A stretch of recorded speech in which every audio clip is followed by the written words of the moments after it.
What's up, YouTube? I've been playing Legend of Dragoon a lot off stream, trying to optimize the run to my liking. It's fucking brutal. The long ass run. It's also an issue of the money route too, because I need 10,000 money before I beat the game. I need the legendary cask for the what do you call it? Magic resist. So that's what I've been up to. Haven't really been streaming the past couple of days.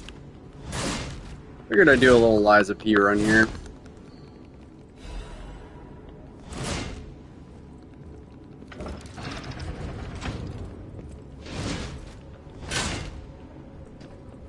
But yeah, it's faster to just swing the weapon up to this little thing here.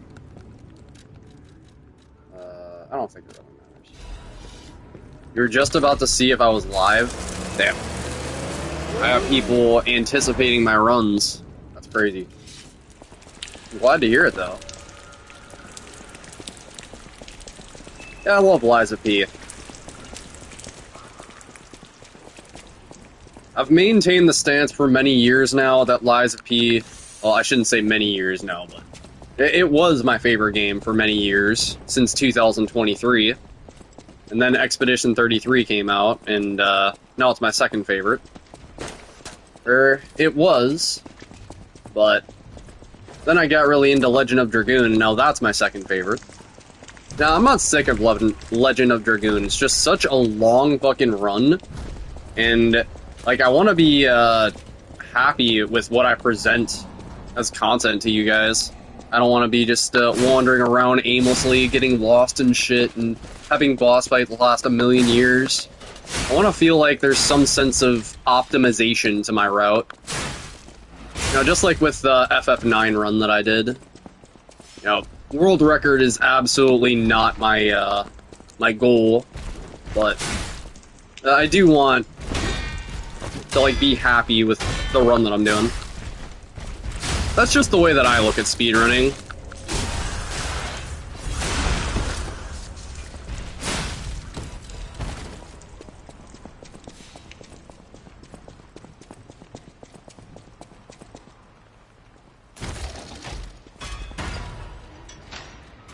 Oh, fuck. Yeah, I forgot. My analog is actually fucked. Yeah, you don't really have to deal with messed up analog with PS1 games, do you? Well, that's fun.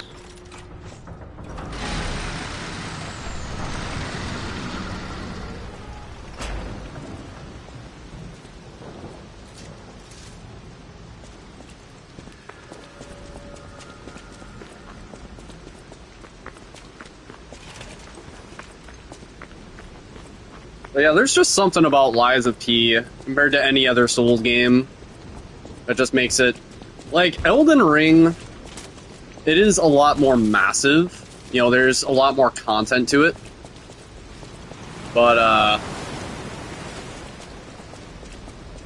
when it comes to the combat itself, like, it just feels like Dark Souls. It doesn't feel like that fast-paced or engaging, whereas this, it combines Sekiro and Bloodborne, like two of FromSoft's best, in my opinion, in a way that feels unique. It doesn't feel like it straight up copies it, but it just...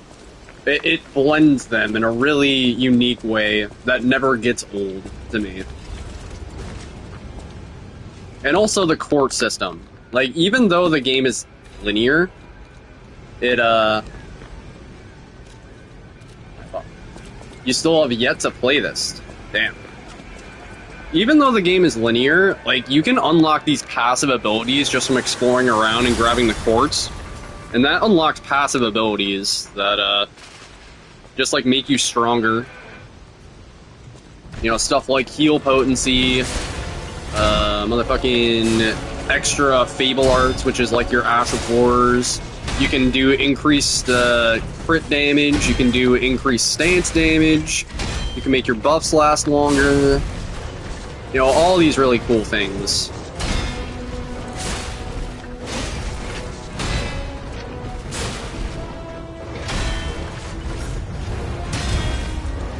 you'll probably buy this.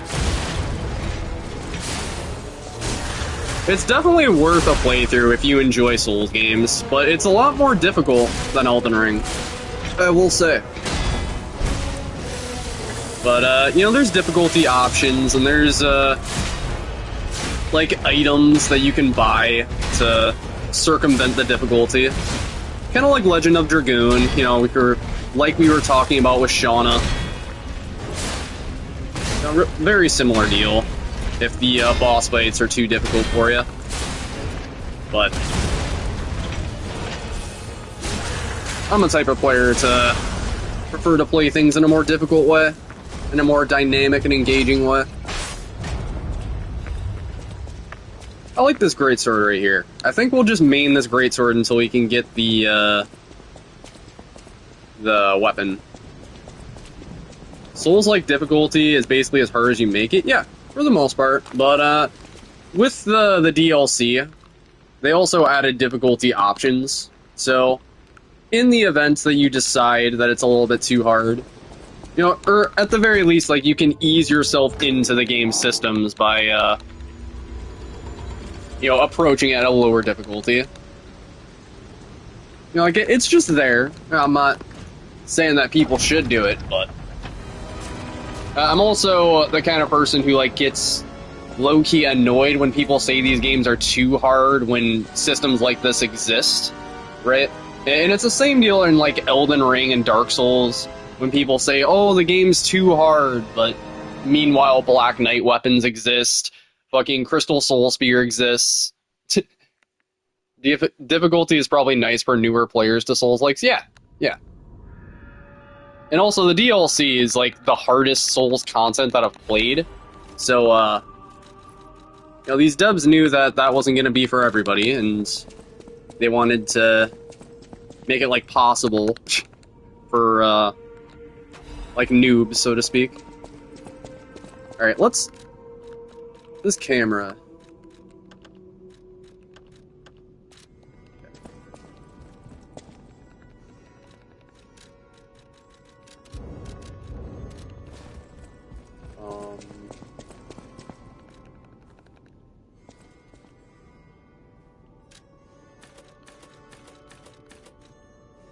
So, we actually don't even need any stat requirements for this game. That's the really cool thing. Weapons in this game do not have any stat requirements to use, but their efficiency will be increased if you go down the... Sorry, I'm losing my train of thought. The stat that the weapon scales with.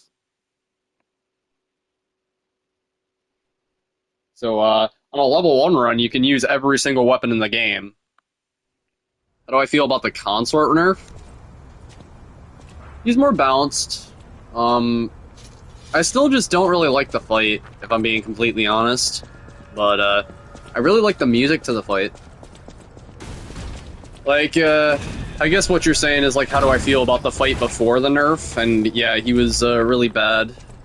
He was, like, borderline unreadable, unfair, and definitely not fun.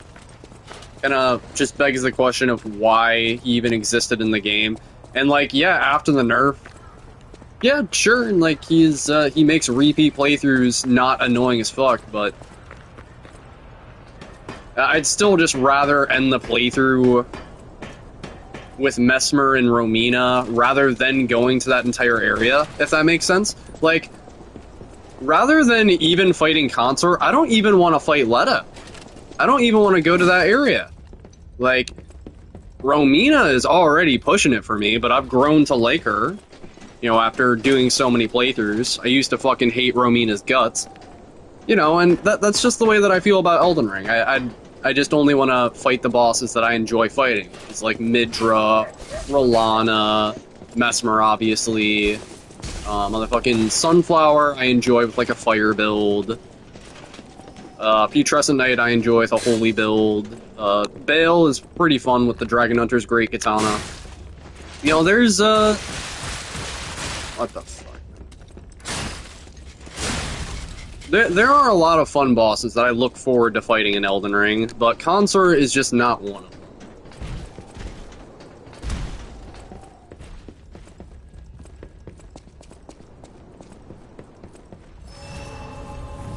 I don't know, how do you feel about Consort?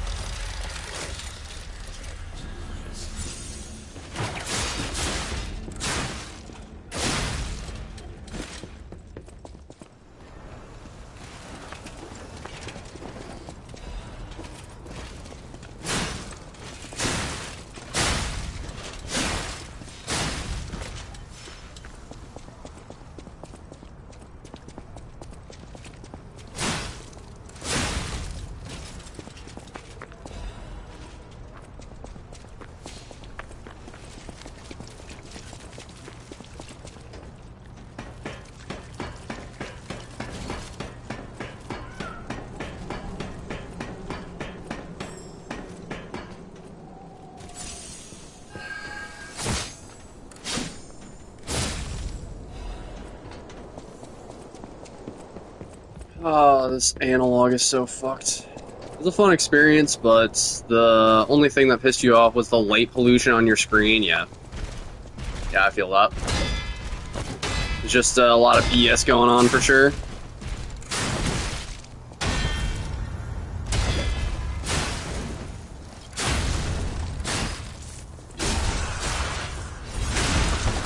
Yeah, it's just like he felt like unreadable for me. And like he really just feels like they want you to parry spam him. And when a boss feels locked into one playstyle, it was fine back in the day, right, with Dark Souls 1, right, like the final boss of the game, he's like a test. You know, have you learned how to parry by this point? And in Dark Souls 1, parrying was like piss easy. Anyone could do it. Right, and I guess like there was a way to do it without parrying Gwyn, but you know, it was excusable back in the day. But you know, if you make a super boss, you know, at the end of a DLC, you know, and you approach it in that exact way, it's and that's like the only way to even make it tolerable.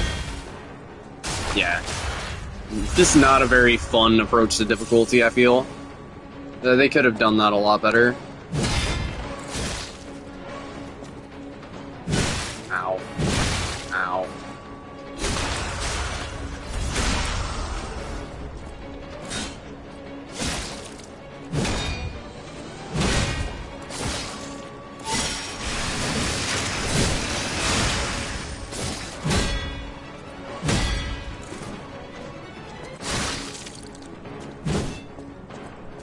Well, it can be parry heavy.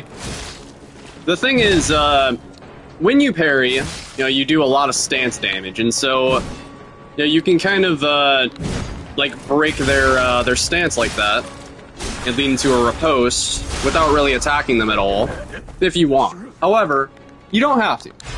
And that's kind of the beauty of this game, is that it's optimal to parry, you know, to get that opening there, but it's not necessary. Not essential, rather. You know, and, you know, that's just kind of how I'm feeling like playing it right now. But, there are, some bosses later on where I'd rather play it, like, dodging and weaving. Like Romeo, for instance, and, the alligator. Who else? Simon, for sure.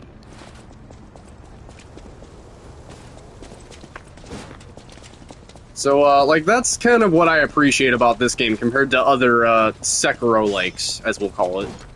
Because it's not just parry, like, Kazan, or, Expedition 33, or Sekiro. It's both. You can play it like both Bloodborne and Sekiro. And I think, the game should be played in that way, because it is optimal in certain scenarios to dodge and optimal to parry.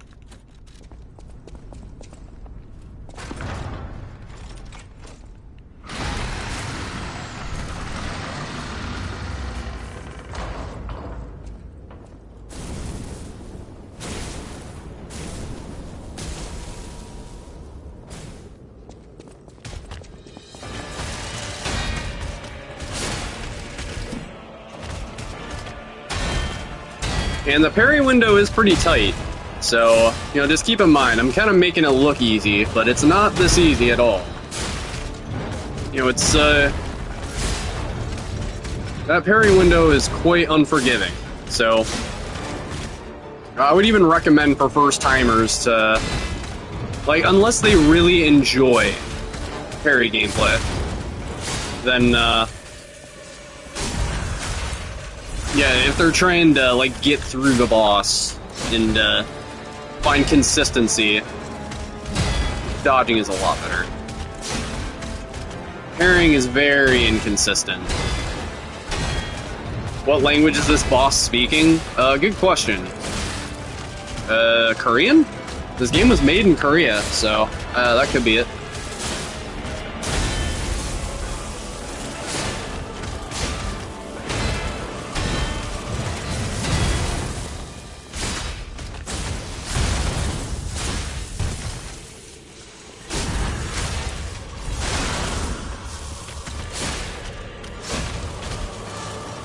Yeah, the subtitles look like gibbered for a sec, yeah.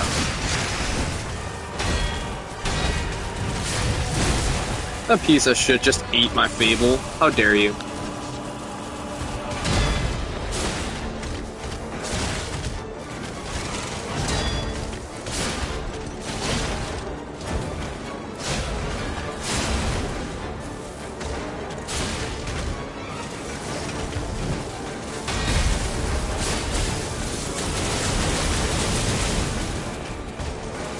The ore farm right there.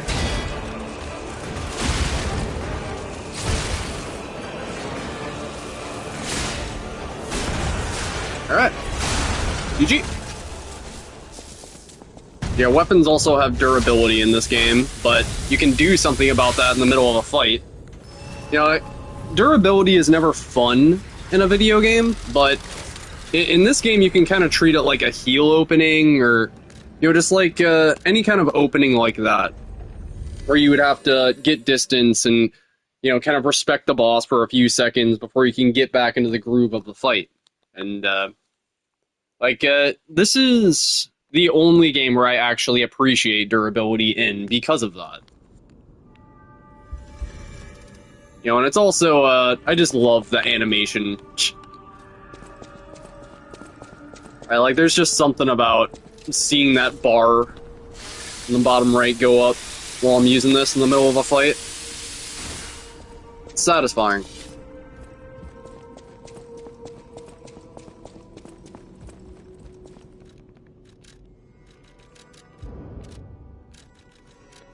Yeah, gonna get my first quartz upgrades here.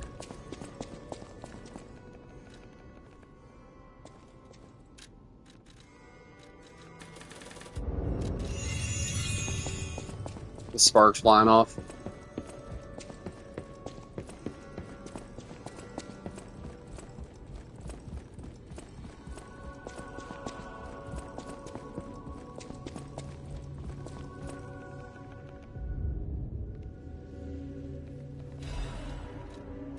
Okay, so we want 1 money. We'll get grinder speed. Stamina consumption. I'll get that. More Fable when I block. And Fable Arts. So yeah.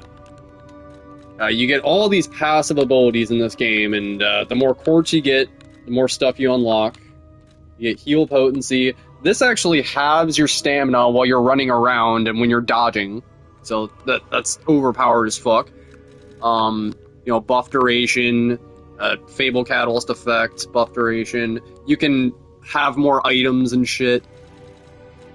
You know, this is not a thing in FromSoft games. Passive abilities that you can just have. It's awesome. I mean, I guess Bloodborne, but yeah, you can only have 3.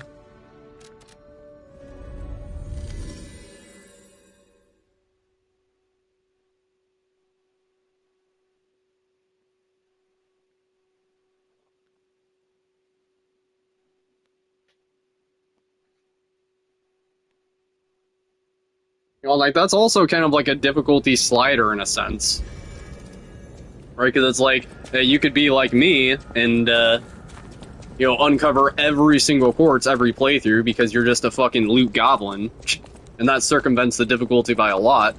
Or you could, you know, be more of like a challenge runner or a speed runner and only get the bare necessities that are along the way. And kind of just, choose your own route there.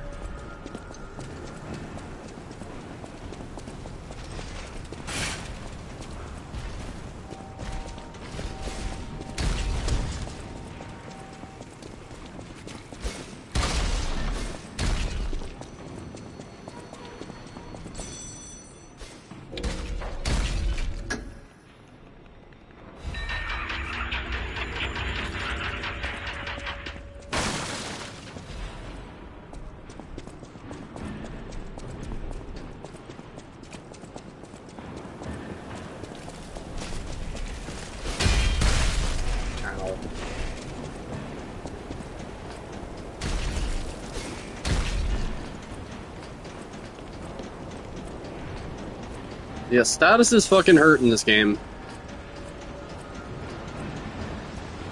And they are plentiful, but the game gives you some resistance items that you should stack up on. And you also start out with one of these. Yeah, right there. I'm not going to put it on yet, though, because it'll put me in mid-load, and I'll run slower.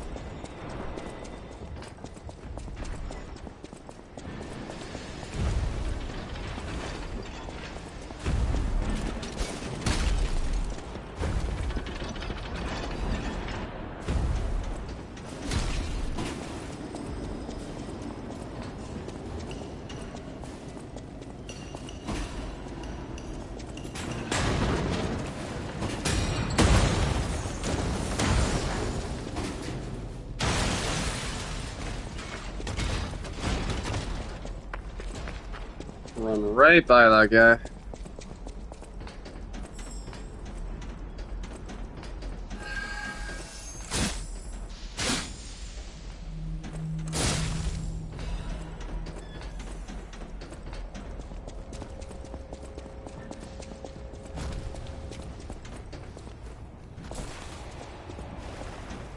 We can get the Great Sword pretty high upgraded here.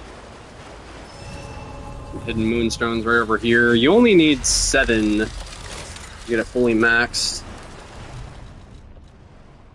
We got 5, so yeah, there's 2 right over here.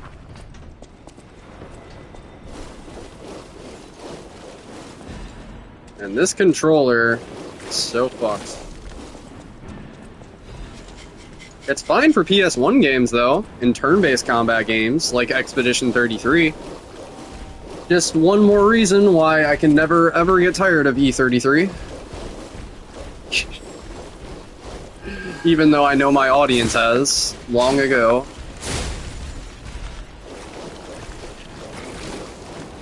But that's okay. It's okay.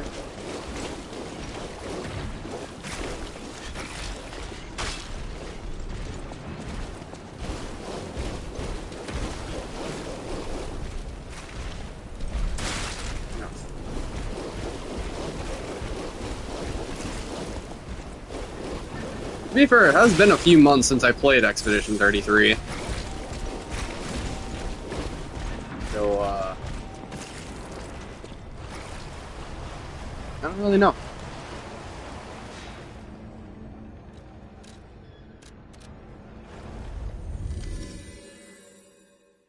It's kind of a thing of, too, like, people aren't interested in watching no-hit runs and no-damage runs. And there's nothing else I'm really doing with the game other than that. So, like, I definitely don't just watch random no-hit runs and no damage runs.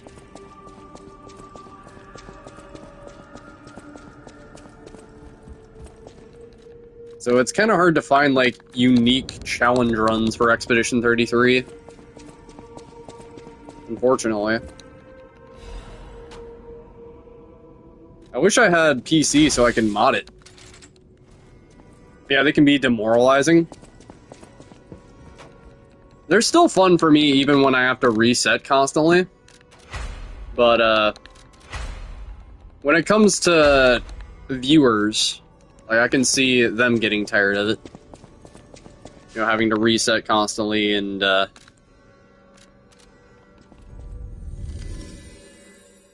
you know, sometimes I get into the second part of it with Verso, but most of the time it dies before Lampmaster. If you play Elden Ring on it, it'll run like a potato. Damn.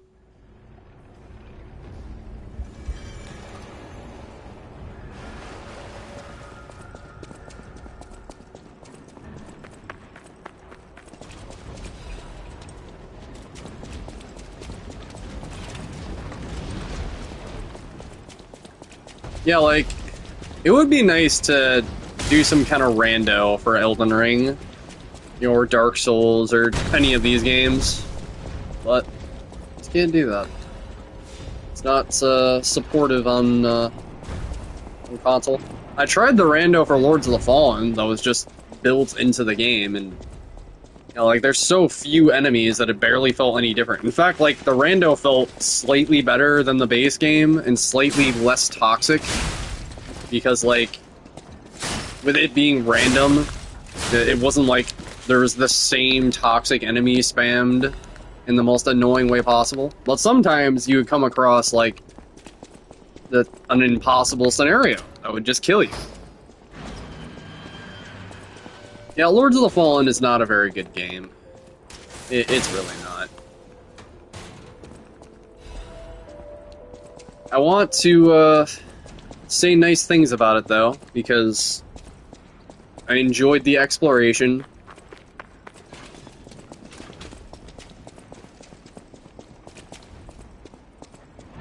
Like, I think the devs, their heart is in the right place, but for lack of a better word, they're kind of incompetent as game developers.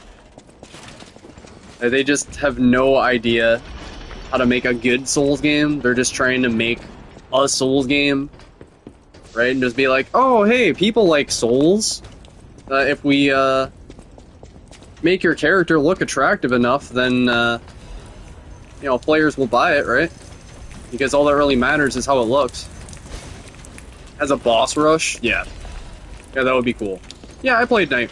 Do I play it, like, actively? I haven't in a while, but I did play it. I platinumed it. I tend to main Recluse and Guardian, just depending on who my teammates use. You know, if my teammates are, I guess, taking aggro a lot more and actually doing their jobs, then I like using Recluse, but often I have to just use Guardian to, like, keep the support on. I don't mind playing support. It's okay. It's just, Guardian isn't the most fun character. There's a way to play him in a way that's fun, though, with, like, guard parries. And, also, like, if you use the right relics with the, like, long-lasting wind shit that juggles enemies. It's really, really nice having a Guardian on the team, and whether or not he's fun, you know, just, yeah, his role in the party makes it, I guess. You'd rather play Raider or Wilder.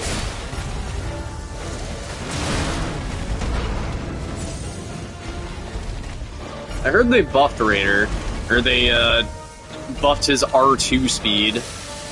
So that's good. The R2 gameplay with Raider was really boring, and I didn't really care for the jump gameplay.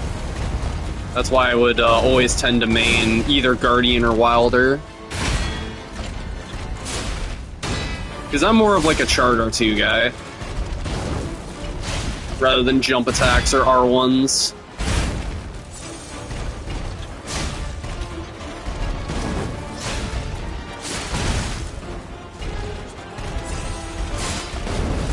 But it depends. It depends. Like, obviously, with this weapon right here, the Chart R2 isn't that great, so I'm just sitting here spamming R1 for days.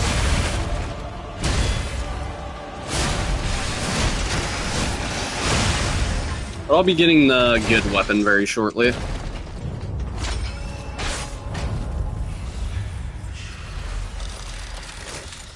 Yeah, Guardian's the bird character. The block spammy guy.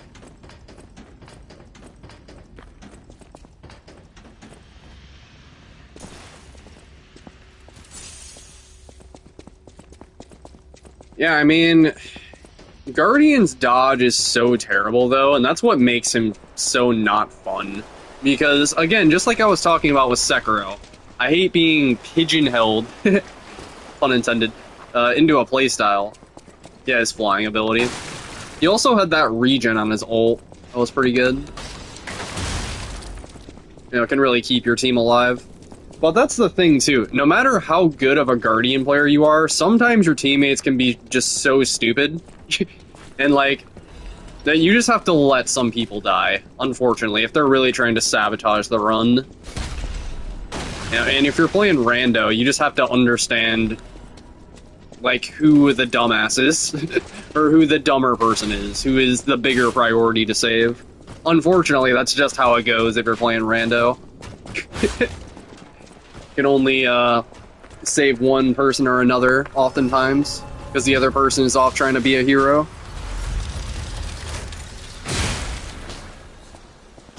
Recluse's dodge was overpowered? I don't remember Recluse specifically having an overpowered dodge. Like, I like the animation of it. I like Duchess's dodge. But Recluse, like, I don't really feel like anything about Recluse was overpowered. You know, just because, like, she has such trash health pool that she's just balanced. She does do a lot of damage, but, like, I feel like every seed, it kind of depends on whether or not you can get good shit for her. And you can do a lot of checks, but, you know, that also costs time. And it's still RNG compared to just Raider starting out with his OP weapon.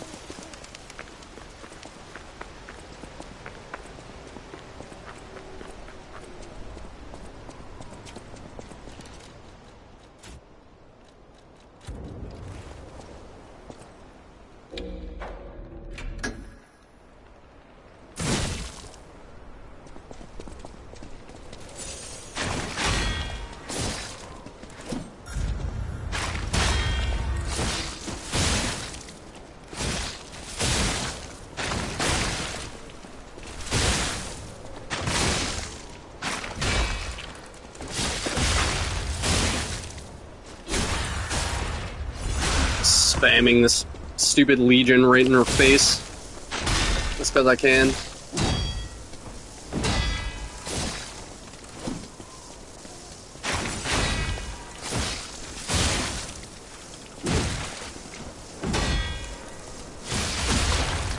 Just because I can. GG. Easy game, easy life.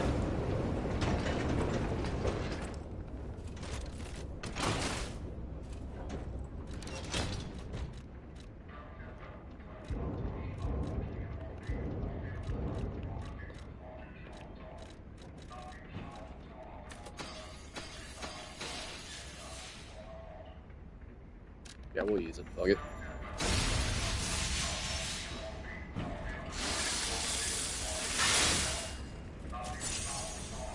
Oh yeah, so I mute Jiminy because we'll just listen to his voice for a second. Cathedral was using a rope and pulley, so thanks for building it on a cliff, Saint Frangelico.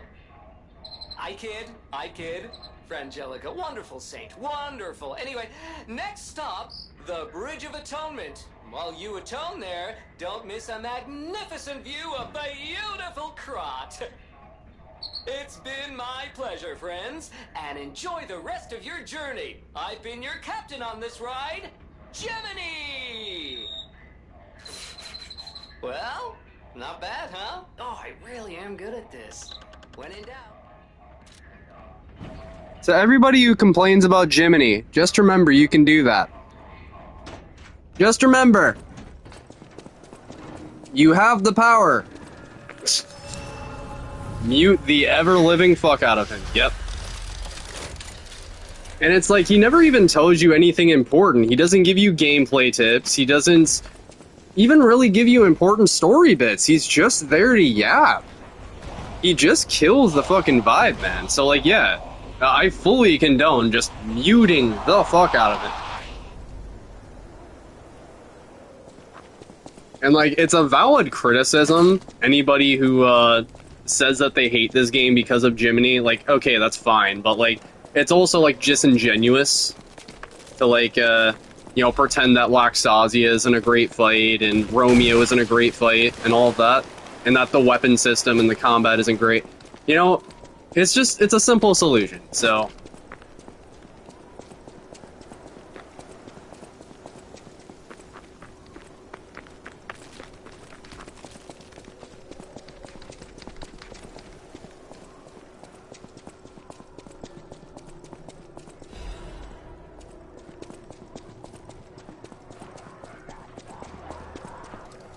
No, it would really suck if there was no way to mute him. Like, that would definitely earn some points off from me. If there was no way to do that. But luckily, this game was made in 2023.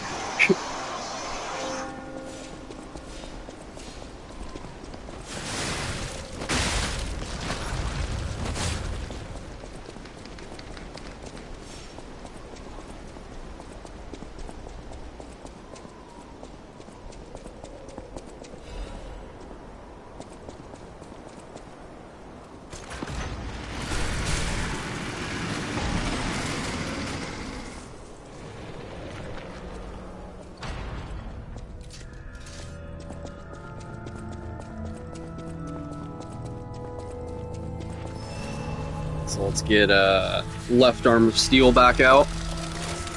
Now, you don't really see Left Arm of Steel use from anybody else.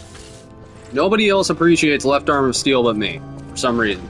And, you just mute your TV, yeah. And, like, it doesn't really do very much damage, but what it does do is, you know, when you're out of stamina, you can keep up the aggression, like, also the stun, potentially. You know, so you can get right back into another combo. And it also does a fuck ton of, poise damage. Yeah, Warrior Monitor. Yeah, I would do the same if there was no way. Like, shit, I do that with, Final Fantasy X every time I have to do a playthrough. Ha ha ha ha ha ha ha ha. Ha ha ha ha ha. For fucking Atlantica in Kingdom Hearts 2. I have not heard how Finny Fun sounds since I was a kid, and I never will, ever again.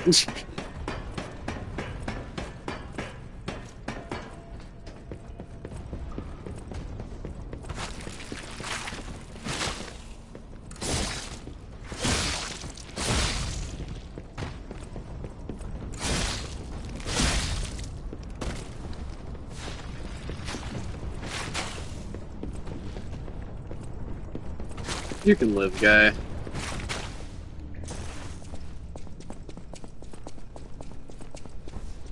I'm all covered in, carcass blood.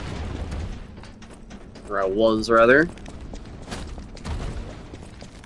So there's 3 enemy types in this game. There's these carcasses, which basically might as well be zombies. There's puppets. And there's, humans. Now, every enemy type is weak against a different status and resistant against another. Carcasses are resistant against shock, but they're weak against fire. Puppets are weak against shock, but they're resistant against fire. And humans are resistant against the fucking... Well, what are they resistant against? I forget. I don't know, but you want to use poison against humans.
Yeah, we get the weapon right after this boss.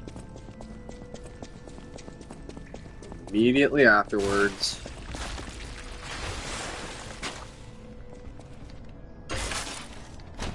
This sells for 3,000, which is actually a lot right now.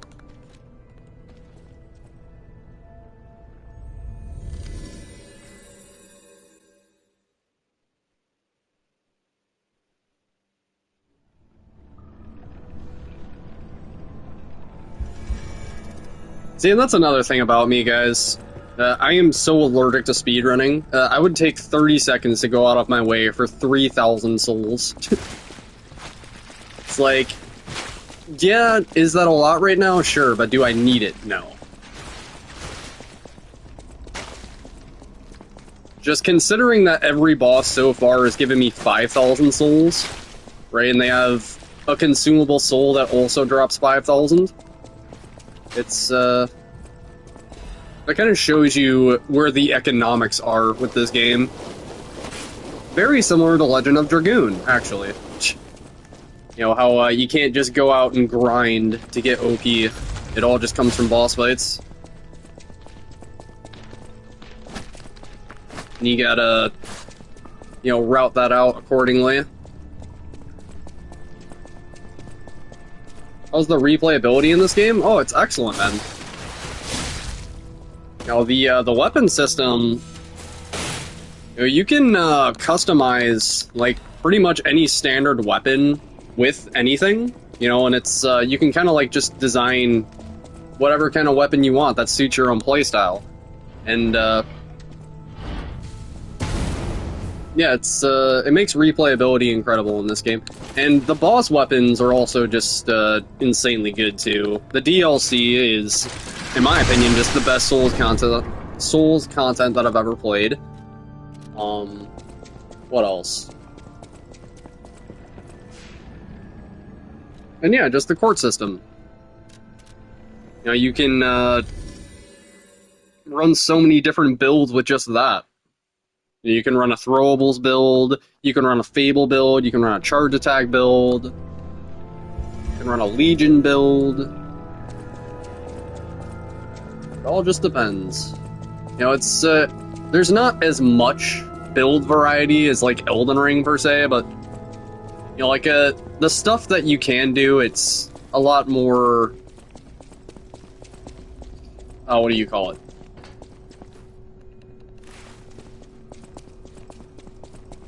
Yeah, it's a lot more engaging, I feel like.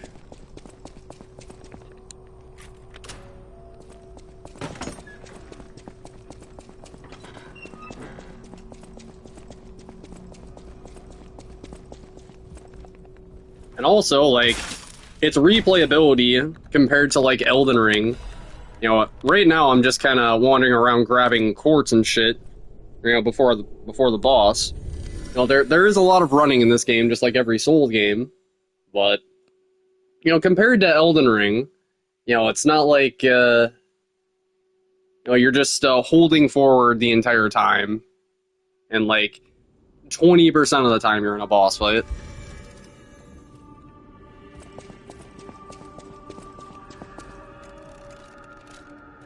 So, I think the pacing for this game is really good, too.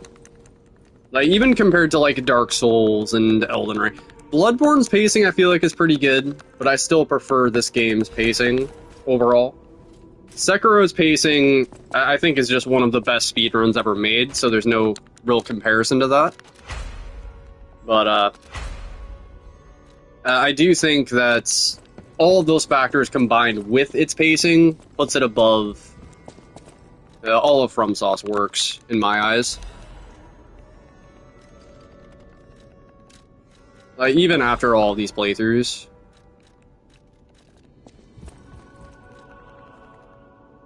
Actually, especially after all of these playthroughs, because I'm the type of player who, I guess we'll just get health. I'm the type of player who, enjoys games more on future playthroughs than the first time. Right here, right?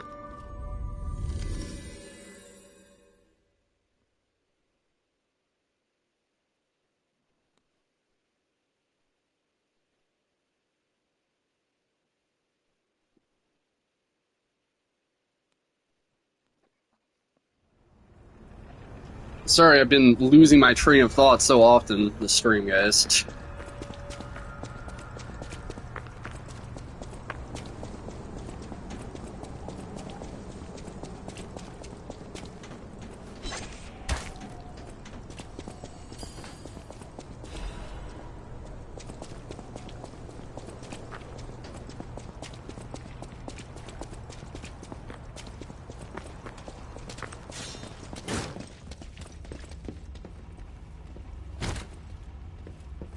But yeah, there's 31 quartz to grab in the base game, and I can show you all where to grab all of them. And there's a couple more in the DLC, but you don't really need much more than 31 quartz, to be completely honest.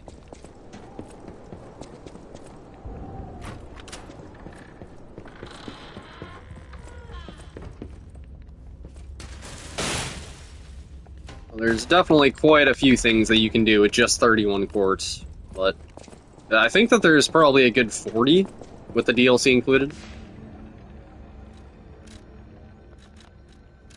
That's how you usually get playing Elden Ring. Makes sense.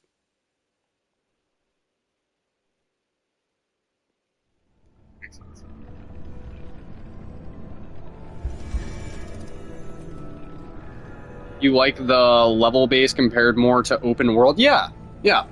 So, like, I prefer the way that FromSoft used to design their games a lot more than the open world nature. Like, that's not to say that I don't like the open world. It's just, I do like, from a replayability standpoint, being able to just run the games, you know, and yeah, for it to not feel like a slog every time. This game does have sections that feel sluggish, but they're later in the run. Right? And they suck, and most games have them, but I don't know, like, I'm a lot more willing to tolerate, like, Arch Abbey in this game. You know, like, the weakest point, more than I am mountaintops, combined with the fact that it takes an hour to get all your shit set up in Elden Ring. The intro, if you want to call it that, to Elden Ring is, it's just such a tall ask every time. Yeah, that's how it feels. It feels like an intro that just never fucking ends. I don't know if anybody else understands what I'm saying there.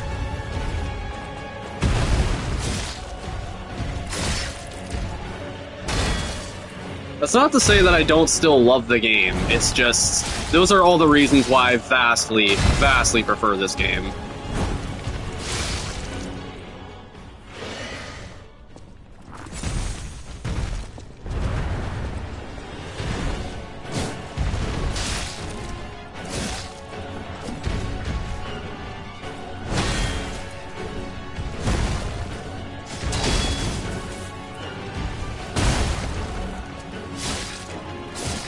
So yeah, like with delayed attacks especially, I feel like it's not really worth parrying too much.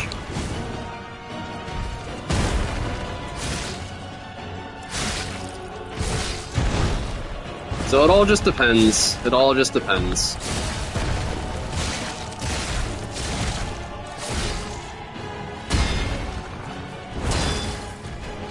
Anything's better than Frigid Outskirts.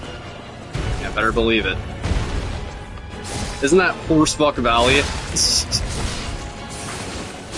Still have never done that part of DS2. I recognize the name, Frigid Outskirts.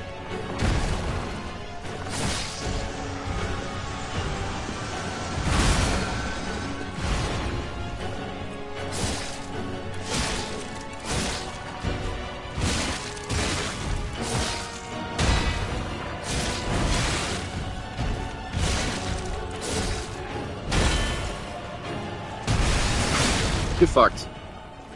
GG. Alright, so do not use the one thing. Don't use it. Do not use it.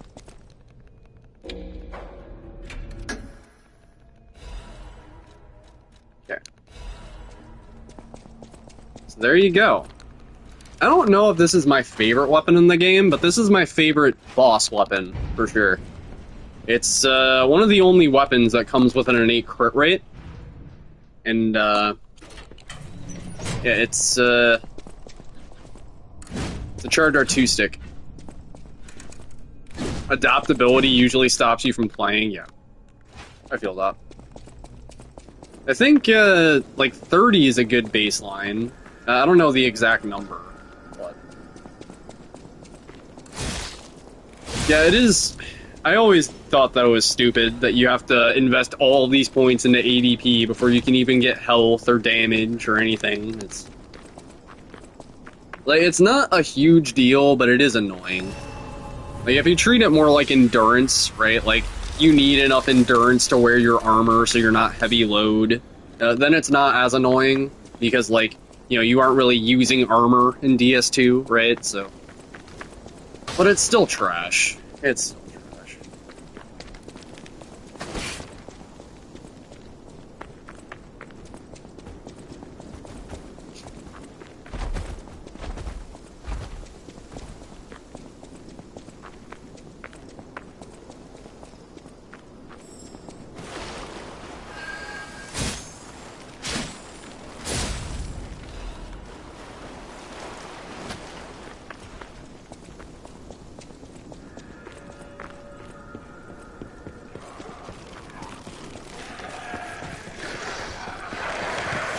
They had to be different than FromSoft, so they added it, yeah.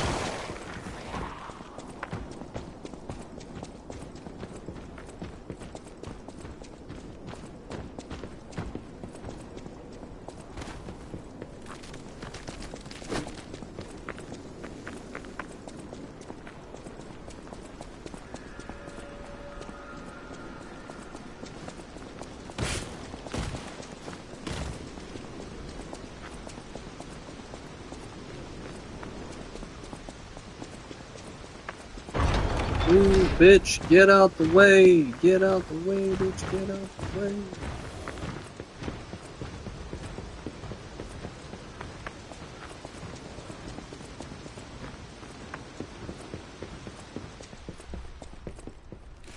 Yeah, see, this is why I always enjoy, like, my second or third playthrough of Souls games more than the first, because, like, it is fun having your first impressions toward a boss, right? And, you know, that initial learning process and doing it the first time. But, like, a thing for me is, I really hate getting lost in games. And, especially Souls games, and linear fucking Souls games like this. So, when I just have the route memorized in my head, when I know exactly where to go, and, you know, even how to, like, manipulate the BS ads along the way. It's nice.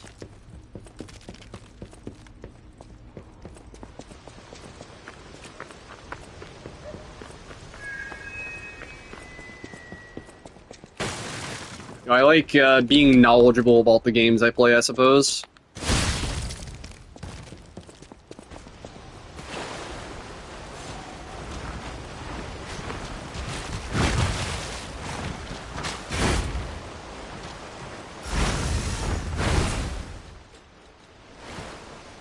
Alright, come at me, bitch.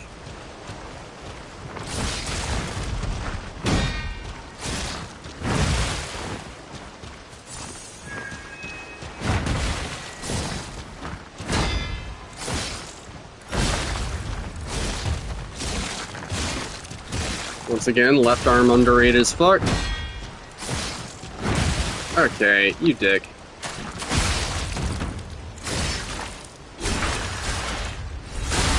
Well, that was trash gameplay.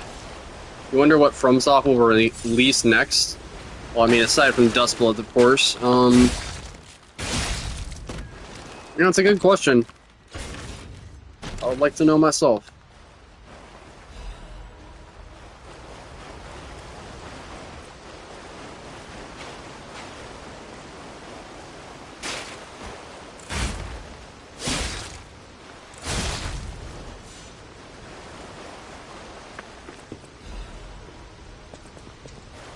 So I did pick up the quartz, right? Or did I forget? My fucking brain. I always pick up the quartz. Why would I forget that I picked up the quartz? Where is my brain?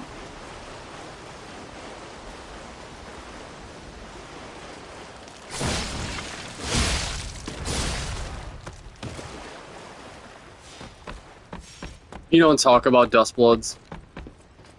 Yeah, I'm not a big fan of Nintendo 6 Sense. Not a big fan.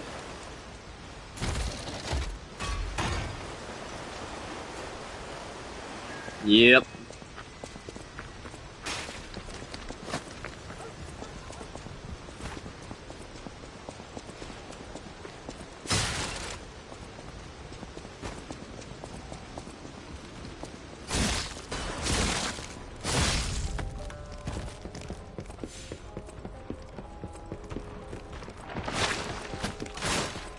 So, I was watching this streamer struggle on this boss for like fucking hours today. And it inspired me to come back to this game and show you guys how it's done, you know? Without being conceited, of course. You know, with all due respect to Jesus Here's Toast. Love the guy. But this is how it's done. In before I follow the same fucking fate for the next 2 hours. That'll be hilarious.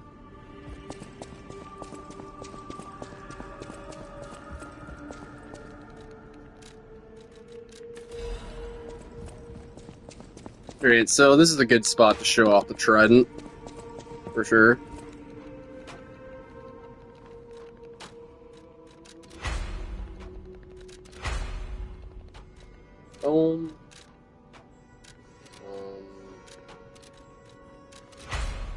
Neat. We'll get some Fable.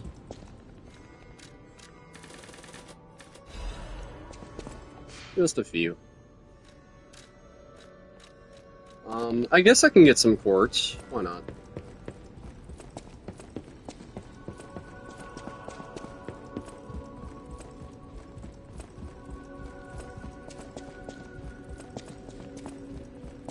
Why not?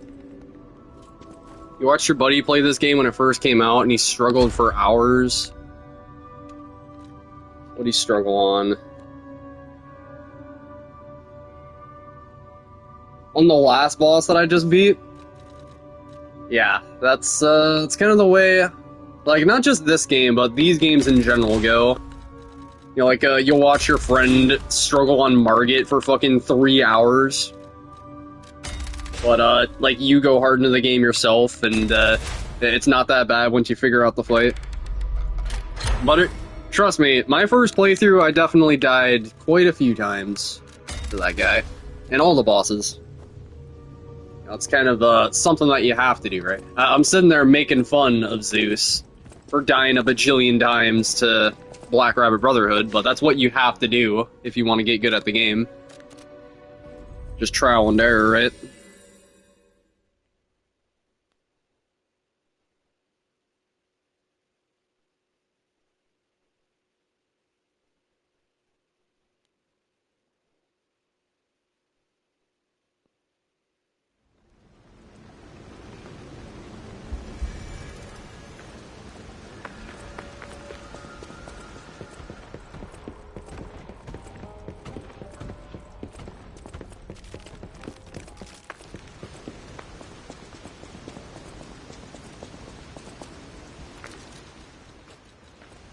A little bit of armor.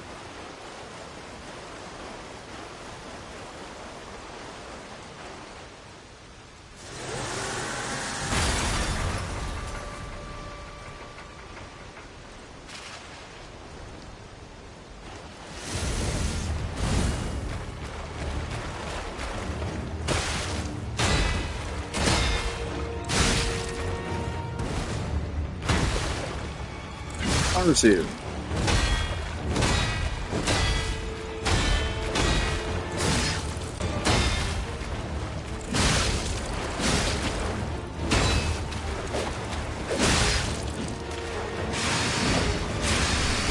Oh, you bastard. I seriously thought it was Legend of Dragoon for a second, and I could just rewind that mistake.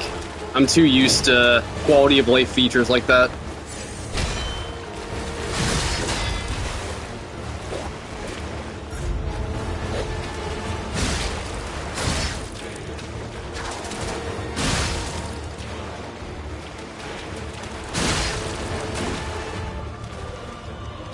Bastard.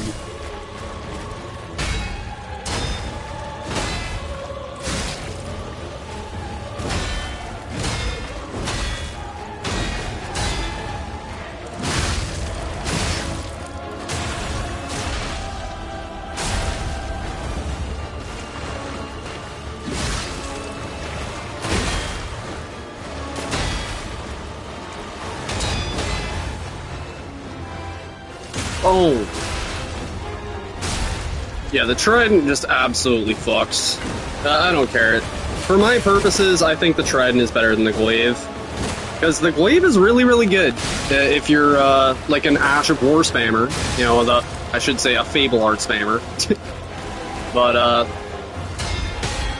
the basic moveset of the Glaive, I don't feel like is all that, honestly. And I would even say it kind of gets you killed in a lot of scenarios. It's all about the deflect Fable Art and the one that costs 3 bars.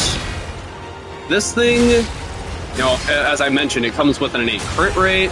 It also has pretty good Fable, but you have to be like right up next to them.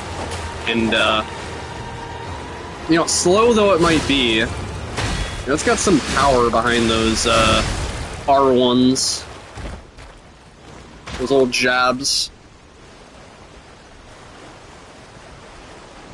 Like, I guess you do have to be, like, a little bit better at the game to get, like, that performance out of it, but... You know, when I do runs with the Glaive, that's, this thing that they just give you at the start of the game, and it's the most overpowered weapon in the entire game. It's also the one that all the speedruns use. I definitely don't feel like I use it as well as the others, and it's because of, like... the fact that I don't want to use it in that way, and I think Zeus is the same way, just watching his gameplay. Like, he just refuses to push himself into that, like, Ash of War spam gameplay, like, unless he, like, has to. And you were seeing that toward, like, the end, you know, of all those attempts. He was starting to use the Glaive the way that it was meant to be. But, like, that's the way that I feel about the Glaive. For somebody who wants to, like, chart R2 more and strafe more, right, and, like, I only use Fable, like, when I see an opening, right, and, I want to, like, use it all at once and get some massive damage out of it, then, the Trident is a lot more my jam, we'll say. And I feel like, I use it a lot better.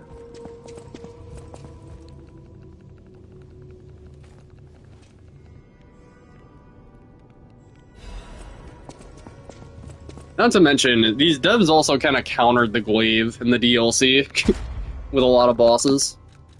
Because they saw how much people were abusing the shit out of it.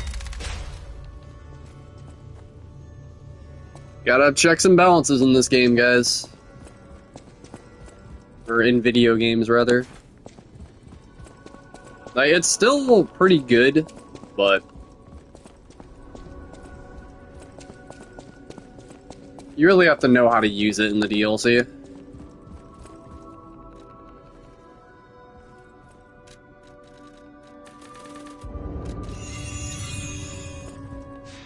Alright, so let's go kill this Puppet of the Future.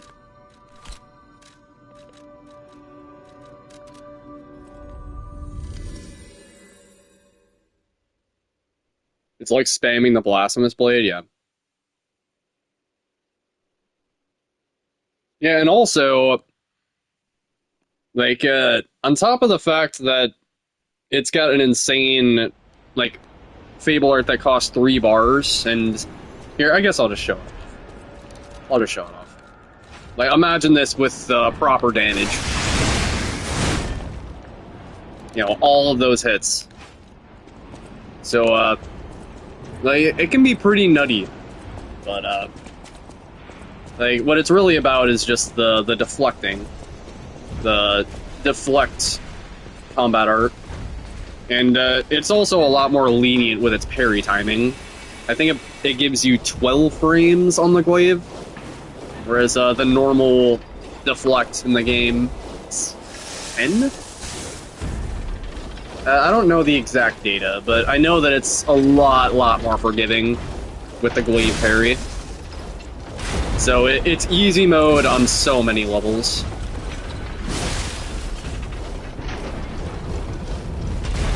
But, like, I should say it's easy mode on paper, but for me, you know, just because I refuse to play it, or I refuse to use it like how everybody else uses it, then, yeah, it's not really easy mode for me.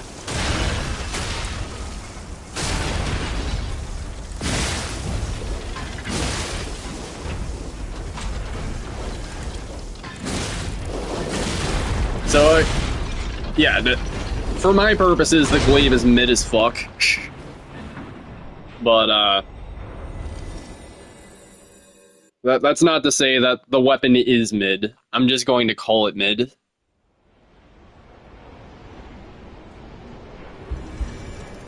Like, and some people will say that it's a skill issue. Well, really, it's just a preference issue.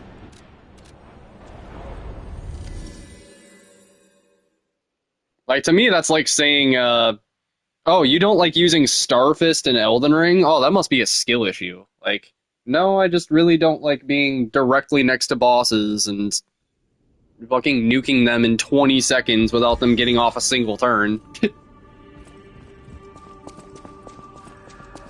But there are some people who would take that stance, ironically.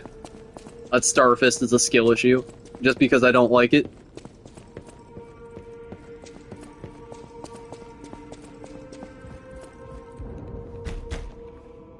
Oh fuck, I need to talk to the one lady. That would make the game boring? Yeah. Exactly.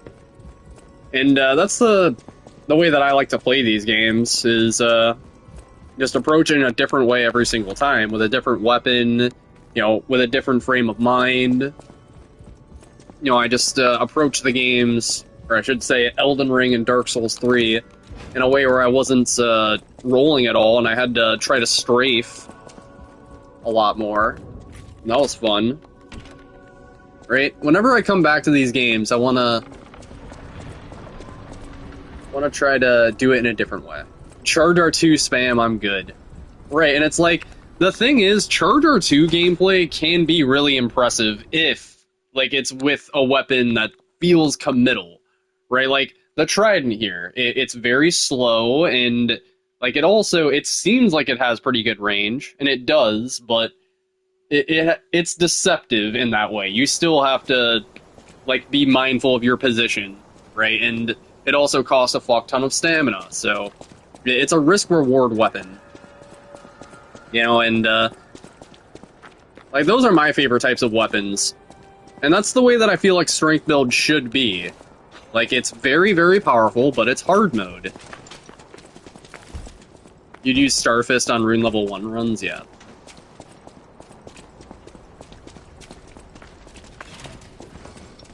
Like, back in the day, at least Dark Souls 1 and even Dark Souls 2, I feel like strength build could be construed as hard mode, you know, because the weapons were so slow, and like, if you want to use something like motherfucking Smau's Great Hammer, then, you know, it's gonna cost a lot of stats, and, you know, even after you get that online, you know, sure, you might get hyper armor, but you also, like, have to fully commit to the poise build. Have to time your hits, yeah. And, like, Elden Ring kind of threw that in the garbage.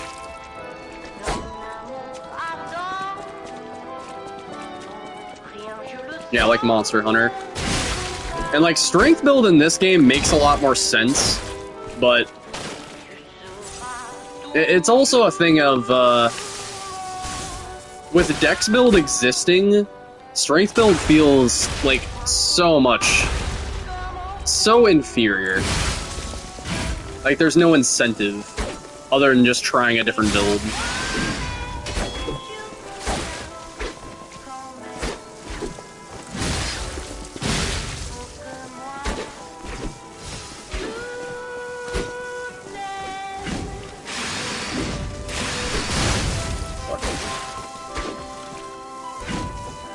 See, like, even though I'm using this Fable directly on her, she can still just do that shit. Out of nowhere.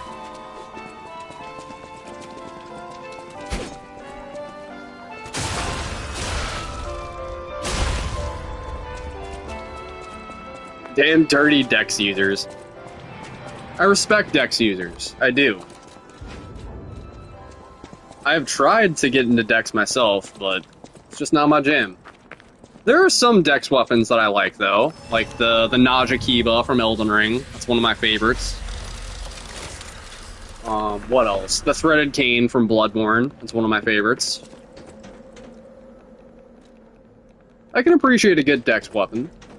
It's just that I think the Dex playstyle for me, you know, like the reason I love strength weapons is because, like, there's some oomph to it. Like, enemies stagger when you hit them.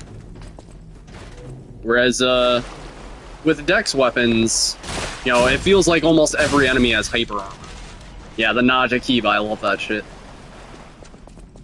And even though, like, Dex weapons, you know, the point is that you're a lot faster and you're supposed to dodge a lot more, and, like, even though enemies don't falter, you know, you can, get out of the way faster. You know, I get that. And also, even with strength weapons, a lot of bosses will just shrug through it. But even still, I like watching them sometimes stun to my attacks. Rivers of Blood and Moonlight make the game too easy? You're talking about Moonveil? Yeah. Well, and you don't have to use the Ash of War. Right? There's some more balanced Ash of Wars than Rivers of Blood and Moonveils. Nah, that's alright. But, like, it is fun using Moonveil every now and then. It's just, yeah, that's the thing about Elden Ring. Like, the game really is a little bit too easy if you're using all of your tools. So if you're looking for a more balanced approach, you kind of have to take the responsibility yourself. That's something I had to learn over the years. Like, rather than complaining about it and looking at it as a flaw, that you just really have to be like, okay, I love this game for these reasons, and I'm just not going to, you know, play the game in these ways. Moonveil after the nerf isn't as bad, yeah.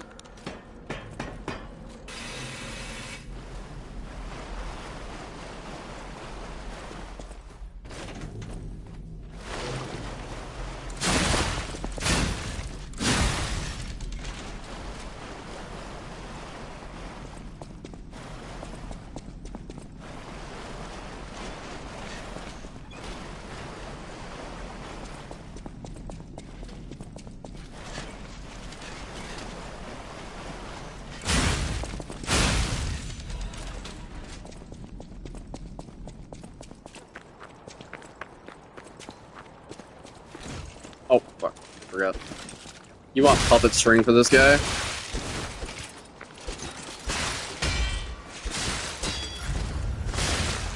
You bastard.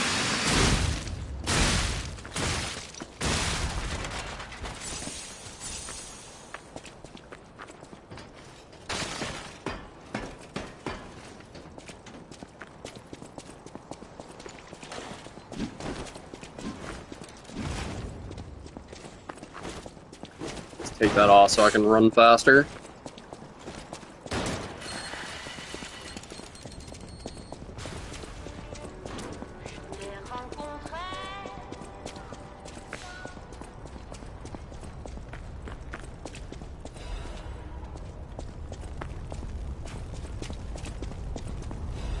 Moonstone.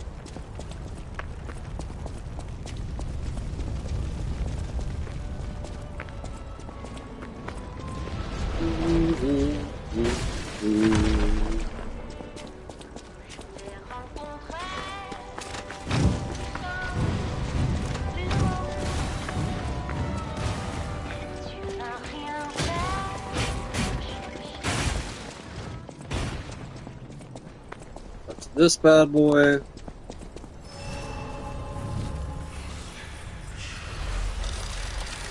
The music's pretty cool, yeah.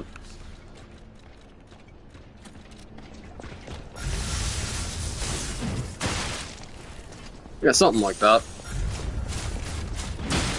Ow.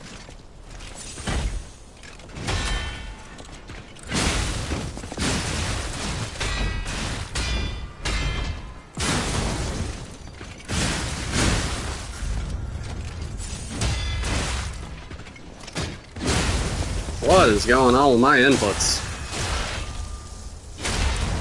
Whatever, I'll pretend that I just wasted all those heals on purpose for the attack increase.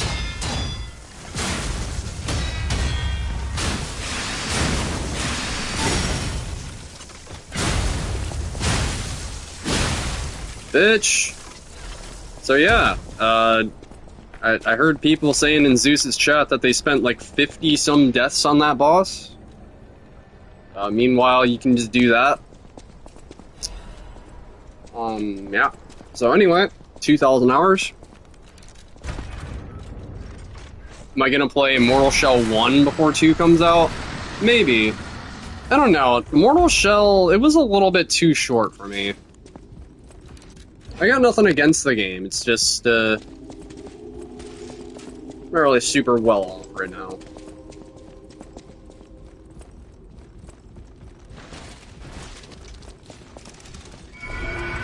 So it just depends. Like, if I want to get a game, I want to make sure that I'm going to get a lot of value out of it. That's just where I'm at right now. I love Souls games because you can get so many playthroughs out of it, and... yeah, like, that's just who I am. I like getting as much value as I possibly can out of, like, one game. That's why I've, like, gone so hard into Legend of Dragoon lately. I need a Trinity key. Fuck, I forgot about that.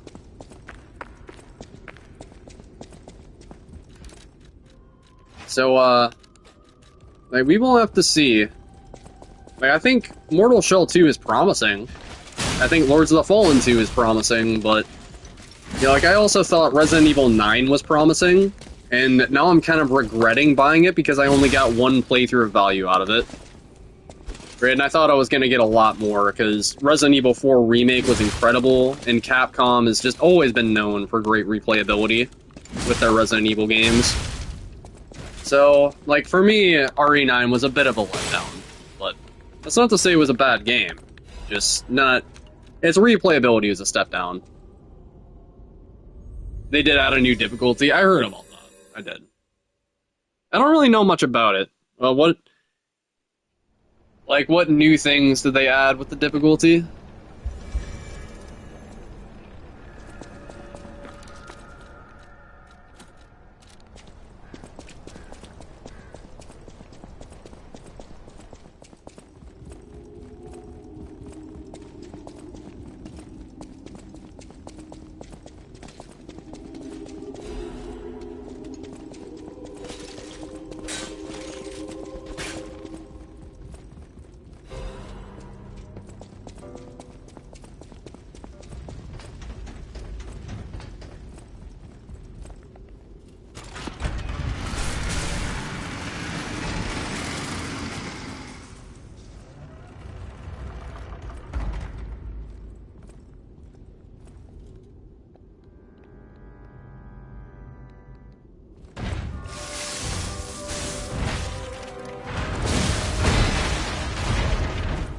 Oh, it's a new roguelike mode? Yeah.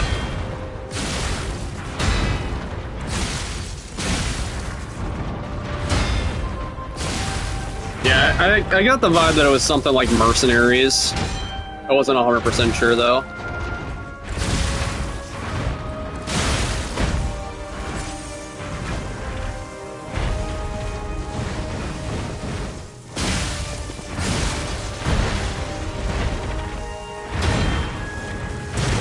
Bastard.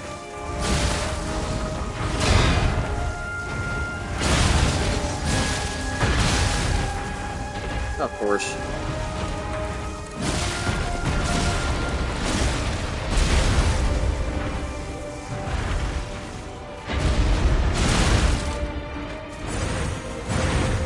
permadeath too.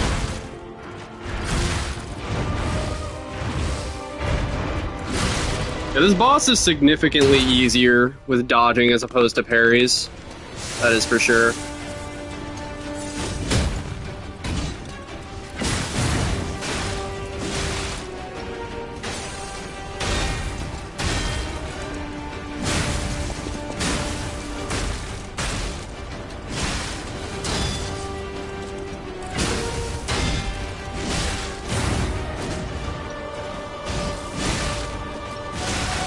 Of course. Again, I'm just wasting my heals on purpose so I can get the attack increase.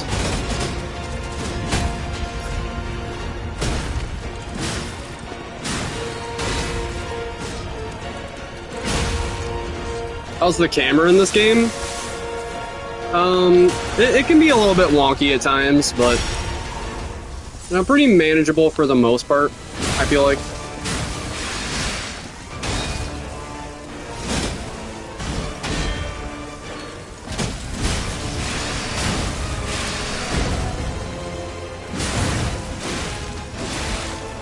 Bastard. Ah! Oh, that was so troll going into that out of nowhere. I wanted that nuke strat way too badly. But again, this is why I really prefer the Trident, because, like, that was my fault. I should have been right up on him, and instead of taking that riposte, I should have used the Fable. And I know this, but I still went for it. Because I wanted to get the riposte and the Fable, but no, you have to choose. And when it gets to Laxasia, I'm not going to have a choice. There's actually an amulet that gives you increased damage if you like go for a Fable attack like that while they're stunned. Probably weighs a fuck ton though. Agreed, we all have it. Yep. Definition agreed, bruh. Definition agreed.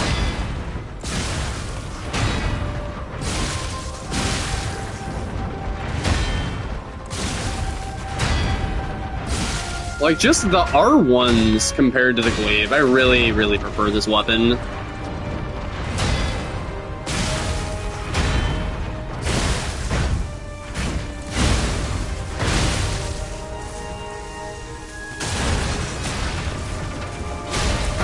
And also, if it procs the crit during a riposte, you do so much.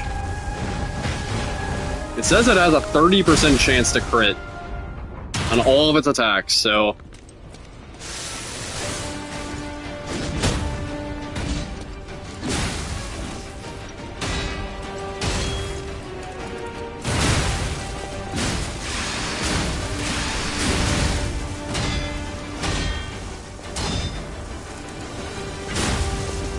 Look at that. This thing is fucking nutty.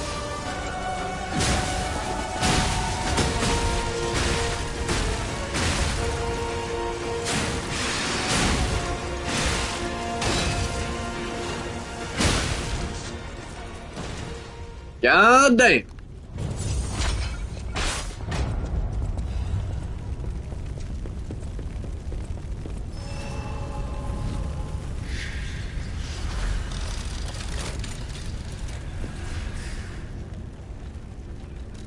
It's just effective. What can I say? Should probably go spend these souls and also get that Trinity key.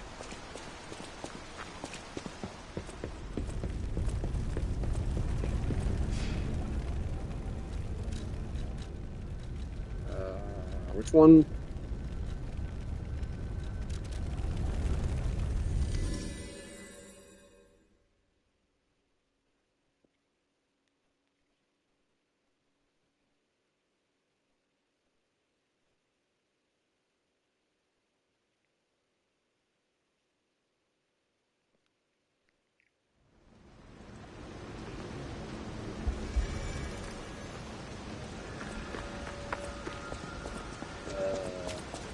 Right over here. Also, there's a Legion caliber right up here. Just sell it.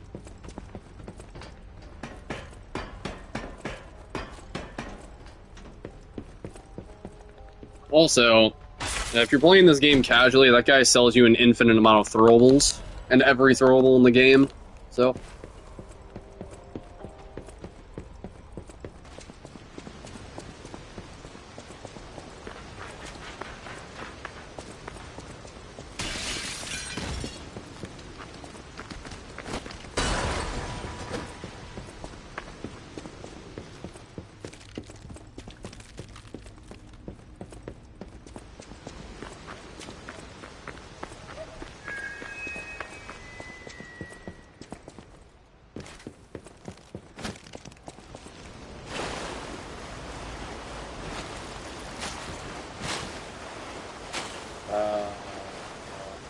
Here we are.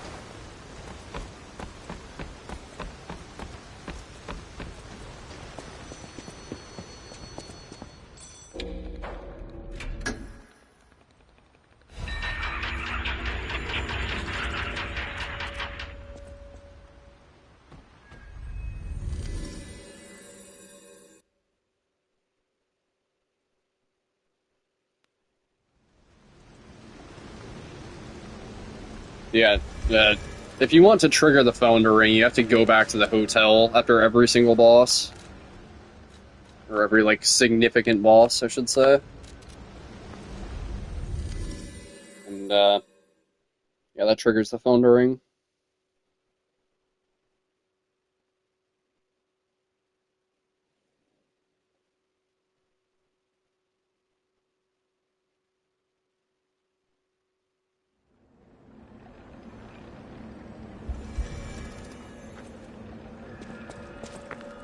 She loves you, yeah, yeah, yeah. She loves you, yeah, yeah, yeah.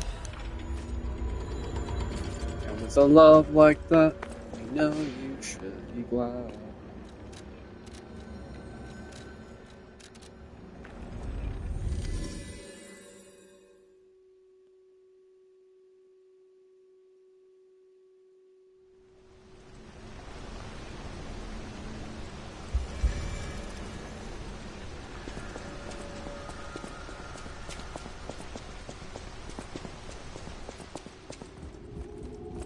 How fast can I usually beat this game? I'm pretty sure I've beaten this game in under 2 hours. For any percent, anyway. With Nameless Puppet included. But, with DLC included, it's closer to 4.5. Granted, like, I just do not have the DLC down to, like, a clean level. I die a fuck ton of times to Arlecchino and Anguish Guardian, and... the DLC is just a massive step up in difficulty. But the base game I can do relatively deathless. I'm kind of, I'm a completionist. You know, I like showing you guys how to get all the quartz in every run, so that inflates the runtime by a lot, but I can do it pretty fast now. And I really like grabbing all the quartz for the DLC. Am I speedrunning right now? It's like a fast sort of run. Yeah, sure. Oh, we'll call it a speedrun. I wouldn't call it a very good speedrun. You know, it's not like I'm trying to go as fast as I possibly can, but I am trying to go fast.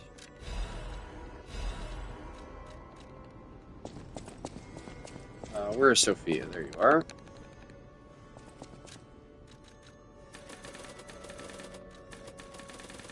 So yeah, 30 is the soft cap. I'm gonna go buy some, or actually no, I'm gonna save the money. I need it for, whatchamacallit, the fire things.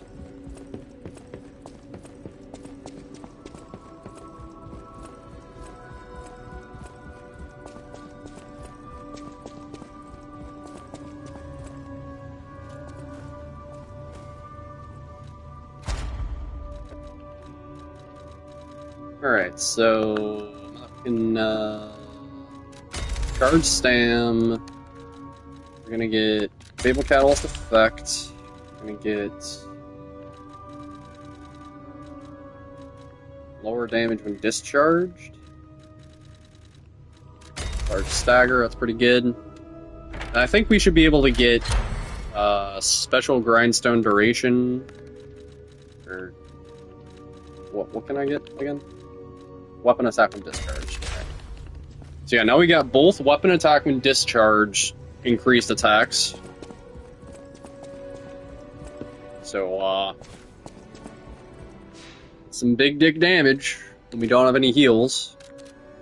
And like that's what I love about this game. There's quartz upgrades that both increase your damage that when you don't have any heals, and they decrease the damage that you take, and they also decrease the stamina that everything costs. So, you know, when you're out of heals, you know, you get all of those effects, and also you can get your heal back very, very quickly as long as you're just locked in. So, like, all of those benefits far outweigh just the downside to not having a heal for a few seconds, just as long as you're, like, kinda good at the game. It's like a red Tearstone ring in Dark Souls 1, but in a way that's a lot more balanced and makes more sense. It's not like just any old person can pick up the game and just become an omnipotent god. Right, like, you still have to have a slight idea of what you're doing to really be broken with all of those quartz upgrades. But damn is it satisfying.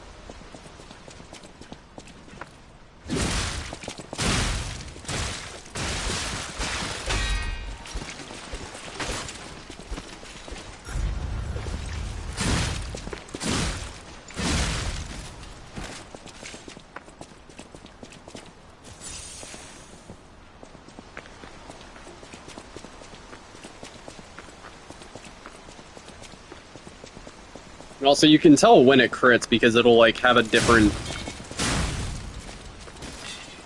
attack animation, or it'll, like, have an explosion to it. I think that right there, that R1 I did at the end, so there's more of an umph to it, visually. Right there, yeah, that was a crit.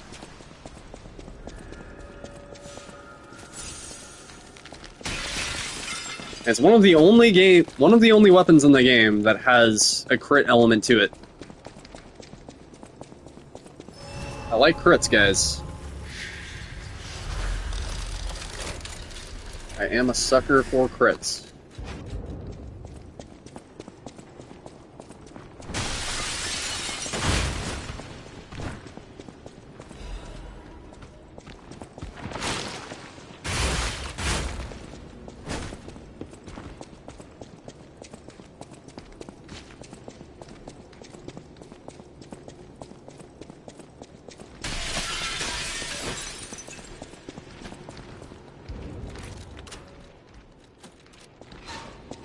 Carcass amulet there.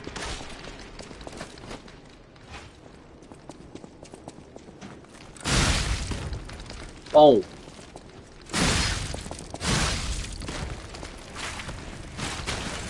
Ow.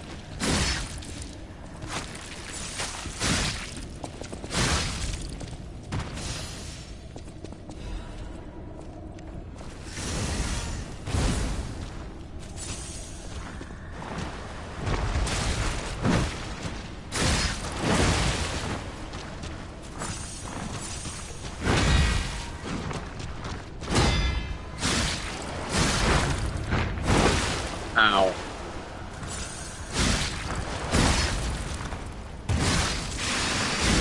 Die! Holy shit.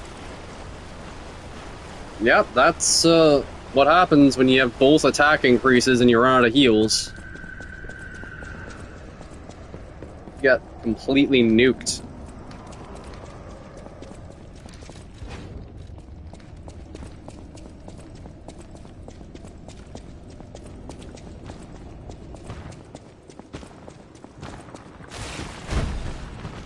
Last ditch effort, yep.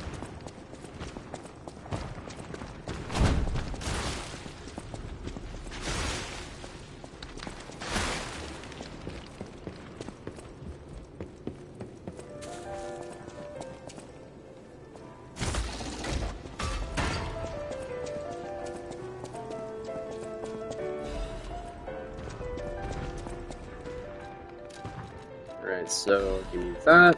Give me those.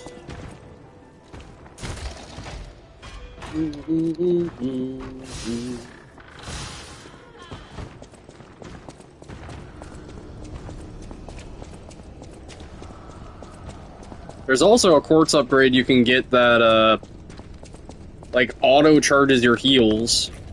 So as long as you're just, staying alive long enough, then it'll just... your heals will come back automatically without you having to attack them. Now, the more times that you, get your heal back, the more... or the longer that it takes to get back. So, you can't just do it endlessly. But... you can get, like, 3 or 4... even 5 extra heals, as long as you stay locked in.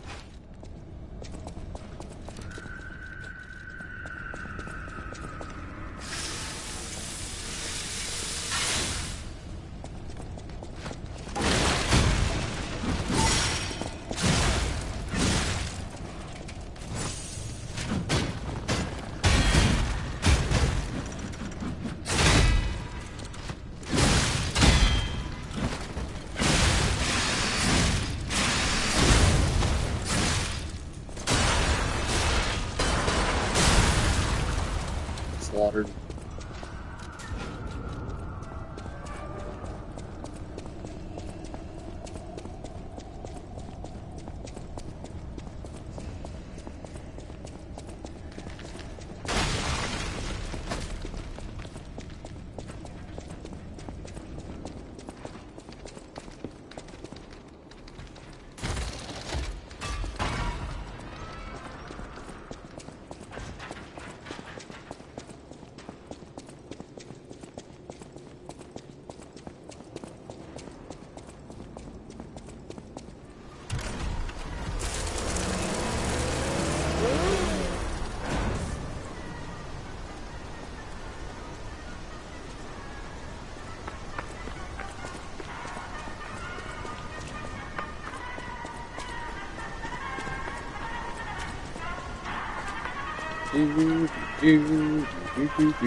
Excuse me.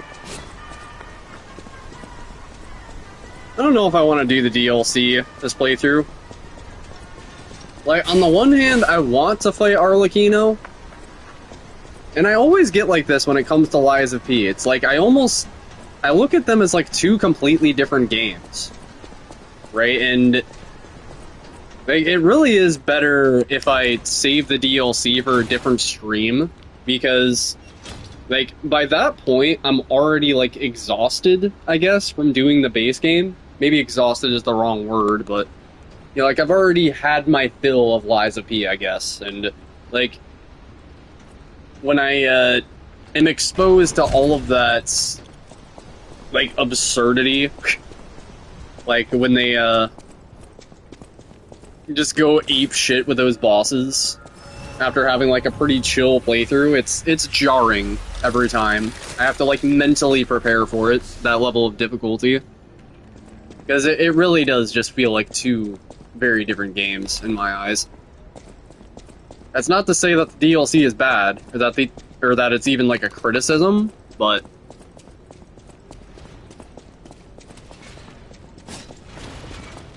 it's the ways in which that it's difficult. Like, it is unrelenting aggression, combined with just, like, arenas that don't allow you much space. And, yeah, it doesn't allow you to heal, it doesn't allow you to breathe. It crosses over into unfair territory, but I still think every fight is overall fair. Even Arlecchino himself, who, is quite possibly the hardest boss ever designed. The hardest boss that I ever fought, anyway. But it's like, it's the ways in which he's hard, right? Like, the fact that he requires so much practice and, like, pattern recognition so much thorough understanding of the fight. Whereas like Consort, again, it's just run the right build and succeed. There's a reason why Arlecchino allows you to have the Leia summon, because they wanted to give like the lesser skilled players or the players that don't care as much about learning the fight an easy way out. Maybe not even an easy way out, but a mental health option, as I like to call it. I'm not afraid to admit it. I used the mental health option my first playthrough. I think I was pissing me off. But, he grew on me, eventually. Can you fucking... Come on. Not having throwables for this guy is really fucked.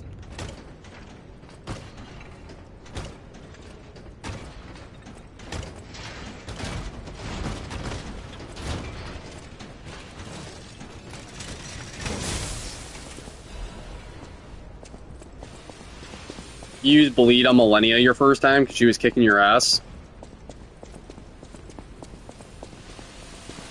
Yeah, Millennia... I honestly... all gloves are off when it comes to beating Millennia the first time. Like, all gloves are off, barring fucking one-shotting her completely.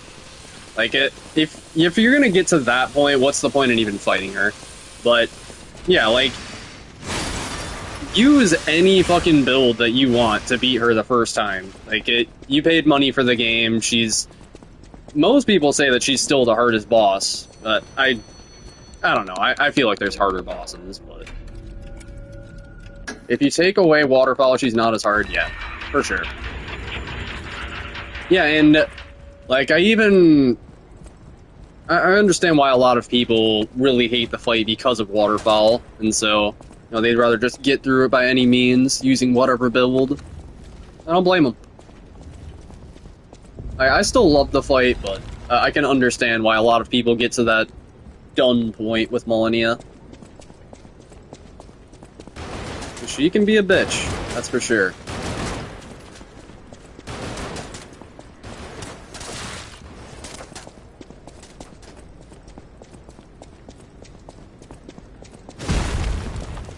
Also, I keep forgetting to sell these Legion calibers.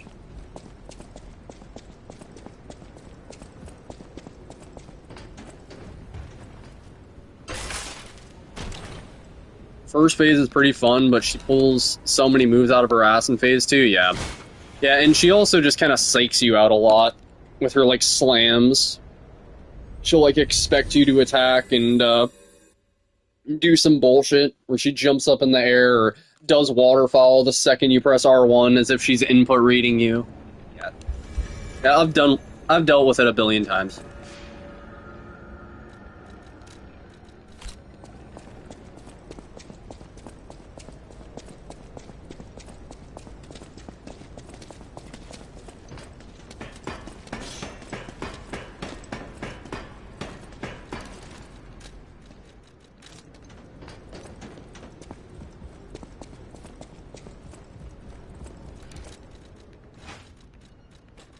Let's drop this. I don't need this anymore. Or that. I don't need that. Okay. Alright, Victor. Wannabe Bane. Constipated Hulk. Come at me, bitch. Oh wait, bitch. Well, we'll unmute the voices so you guys can hear why he's Constipated Hulk.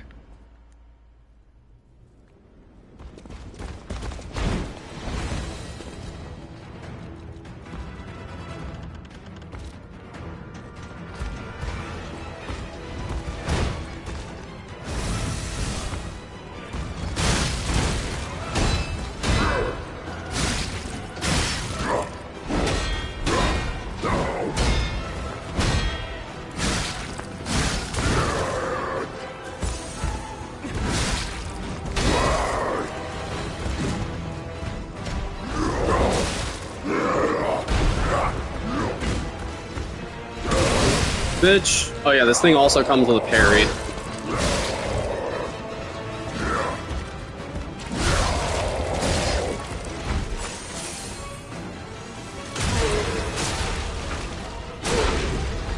Can't unhear it now. Hulk smash! See, I can't even do it. But this guy would make a great voice actor for Hulk in a video game. What can I say? Hulk ate too much Taco Bell. Hulk not having good time. I'm sorry.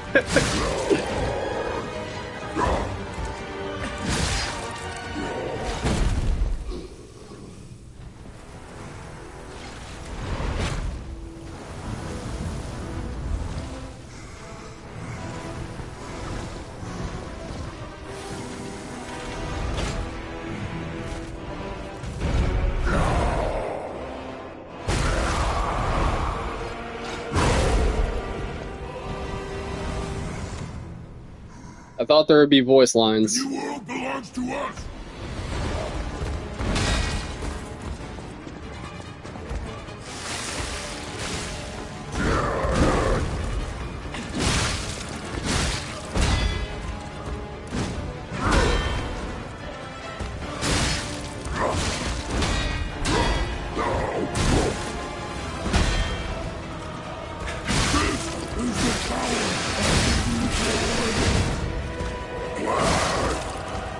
Bitch.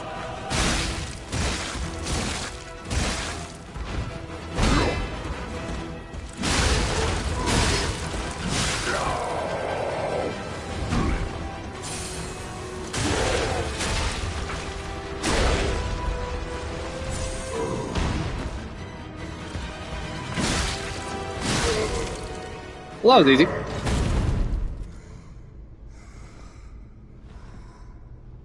Like, this weapon, if you're watching this casually, like, having played this game only, like, once or something, thinking this weapon's so OP, that I'm, like, a hypocrite for saying the glaive is easy mode while I'm using this thing.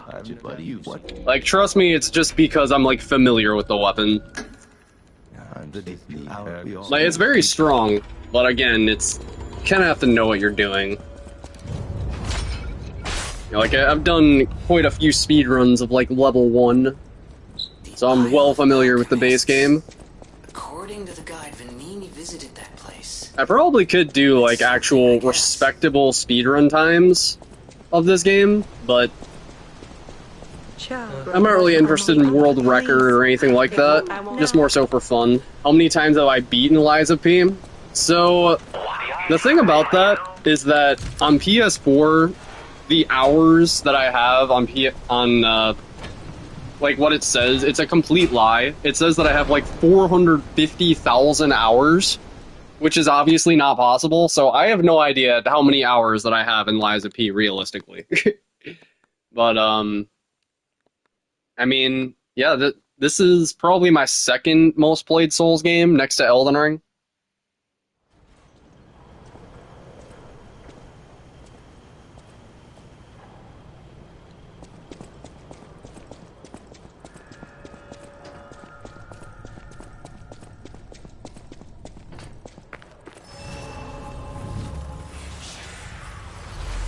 I am very, very familiar with this game, that's for sure.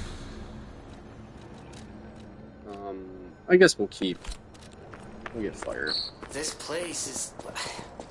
okay, there's no easy way to say this, but... There's no easy way to say this. Shut the fuck up. PS5 bugging out, yeah. And what's even more funny about that is that it was some random viewer that told me about that. Like, he just, like, was friends with me on PS5, and he just told me, oh yeah, so why does it say that you have 450,000 hours in Lies of P? I'm like, oh, what can I say? I've found a way to stop time, and how I decided to spend all of that time was playing Lies of P for 450,000 hours.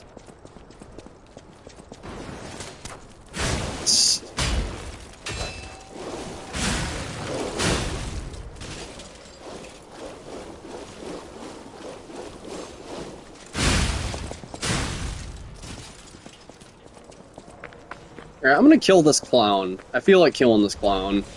Because he's a bitch.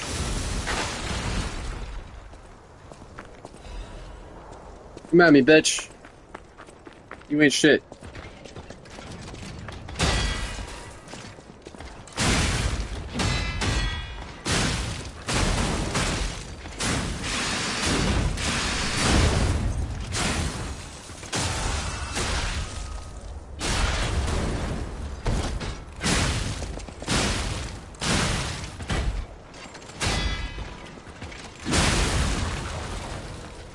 For 4.5 years of my life, according to PlayStation, no. Like, if I had to guess, it's somewhere around 2,000 or less than 2,000, if I had to give a realistic estimate. But I don't really know.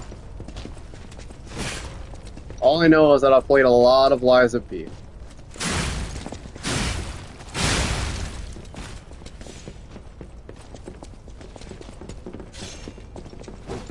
The fact that I know that I only need to kill that gun guy to run by, I don't need to kill anything else.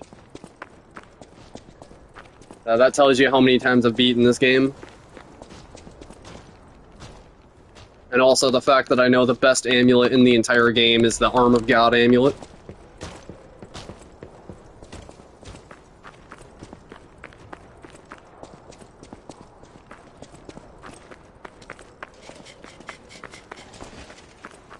Though it kind of depends on the weapon.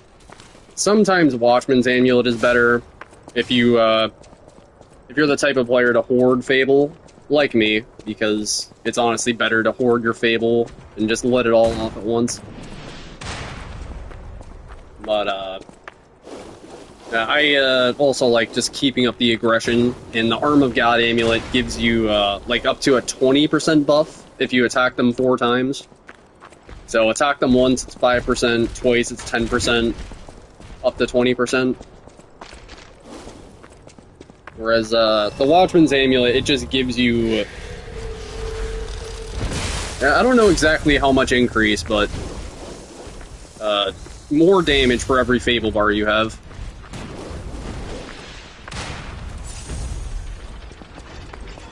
So, they're both good to have, but...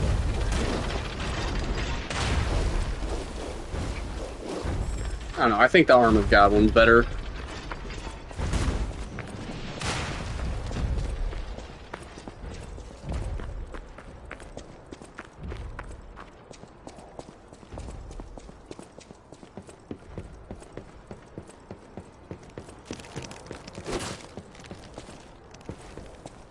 I gotta say, I say this every time that I come back to Lies of P or Elden Ring, but especially Lies of P. It feels so empty in these running sections. You know, it's completely devoid of music.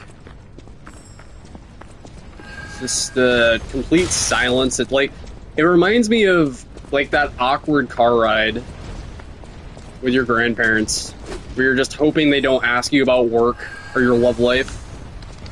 And you're just like, nope, don't ask me about politics, don't ask me about my love life.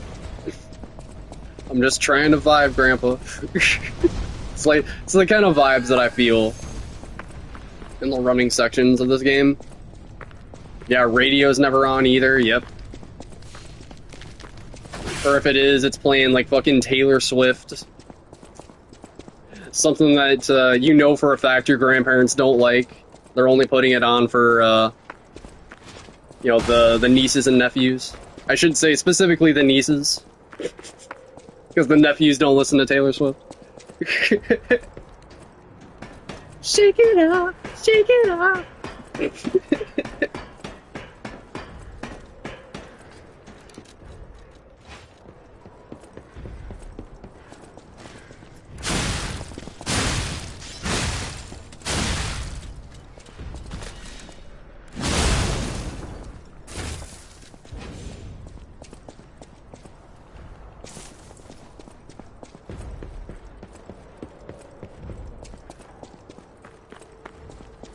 So let's get the Carcass Amulets. I guess I might as well take this up to +3 for the boss.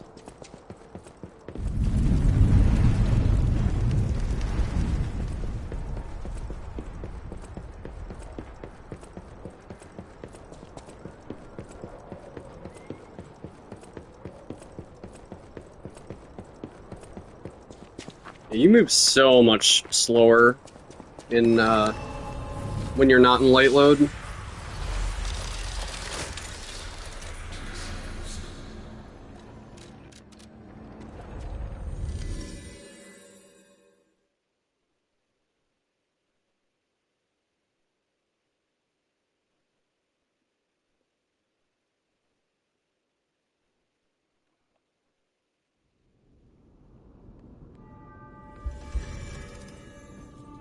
Oh, this stupid butler guy.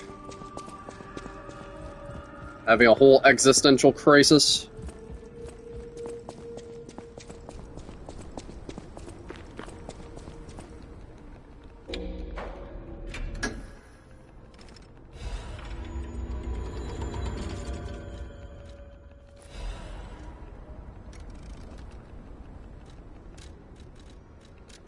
Need that. Also, sell the Legion calibers.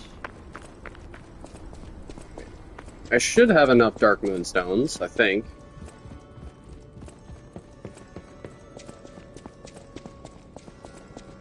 Already got all the things from you.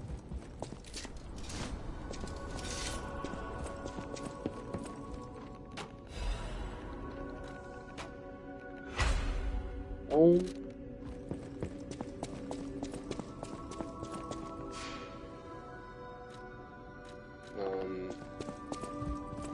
Level up.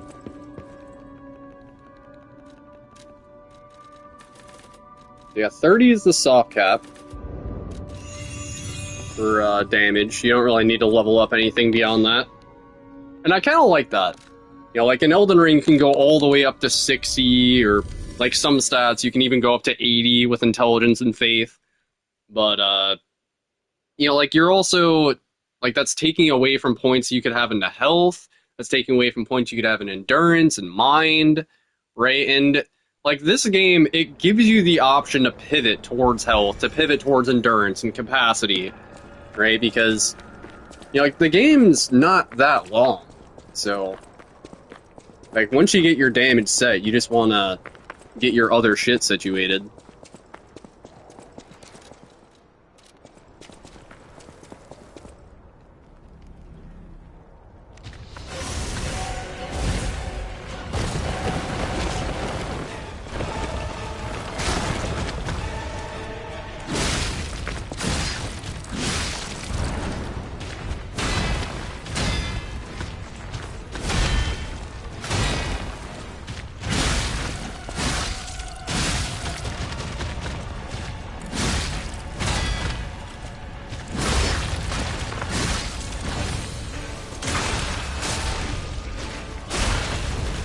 Look at that burn.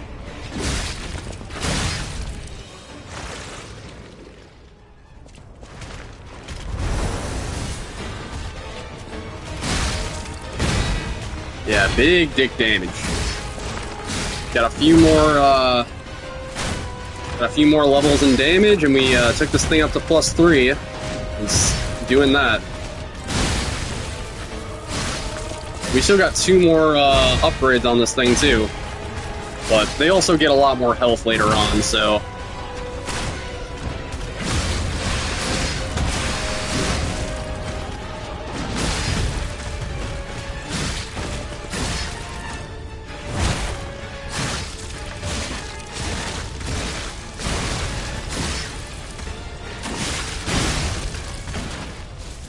Was that no hit?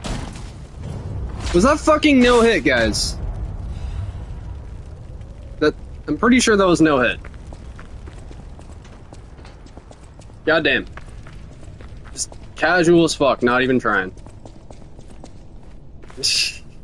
I don't mean to toot my own horn, it's just... sometimes I surprise myself with this game.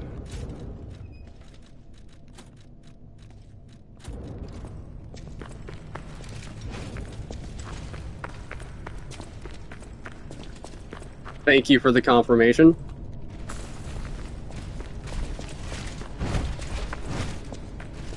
Muscle memory for the win. Straight up. Straight up.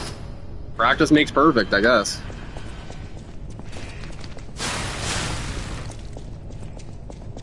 And it's like, again, I really wish that the speedrun would just try the Trident or try other avenues. And like, yeah, you could just be like, oh, well, why don't you stop being a bitch and approach the run yourself?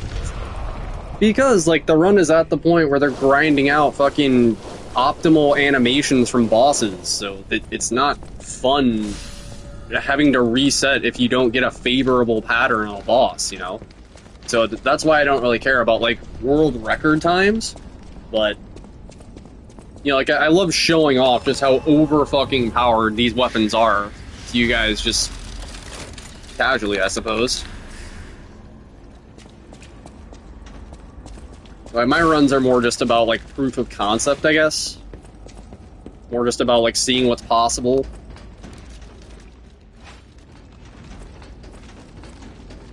And they're about fun, most of all. Like, competitive speedrunning for me, like, that's not as fun as stuff like this, I feel.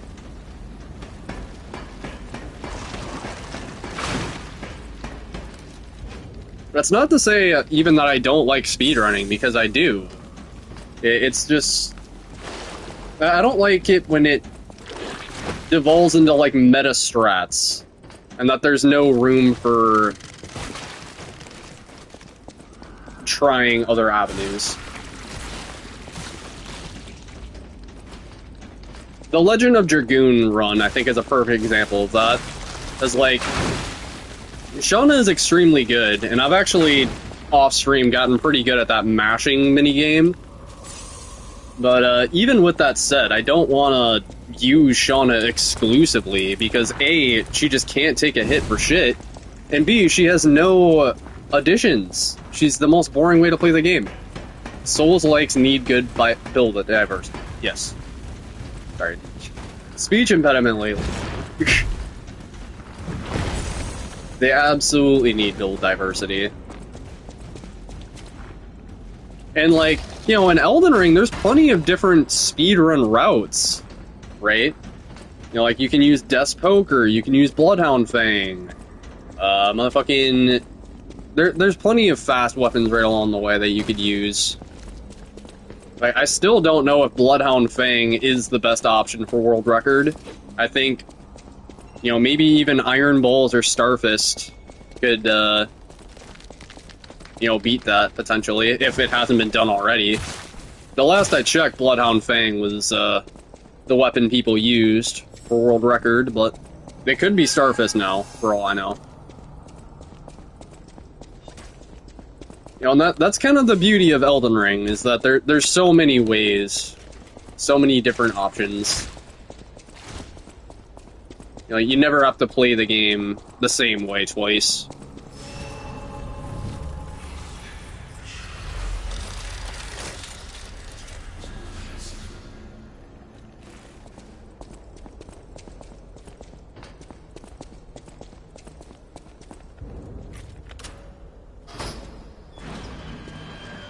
Yep, this is Havel's ring right here. Havel's ring! Increases weight limit. Remember when people would use the patch 1.0 Serpent Slayer in the Rykard? Yeah, the Serpent Hunter. Yeah, people would use the Serpent Hunter for, like, not just level 1, because, you know, you didn't need any stat requirements and you got it so fast. Like, I understood why people used it for level 1, but they were using it for just any percent. Right? Like, it doesn't have any bleed, you can't buff it. I don't get it. It was very strong, but I don't know if it was as strong as people made it out to be back in the day.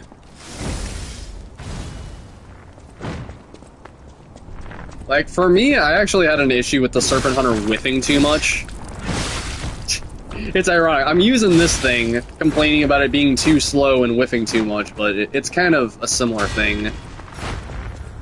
Where it's just Chart R2. You have to be smart about how you use it.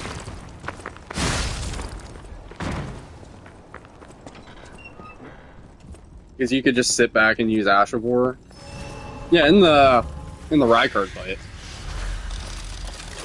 The Ashavor on the Serpentard doesn't do anything outside of the Rykard fight.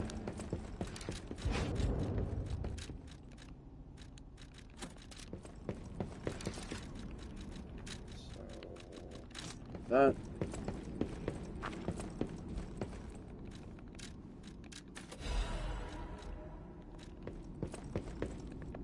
Oh, if you were in patch 1.0, it worked. Oh, that's crazy. Goddamn. That's awesome.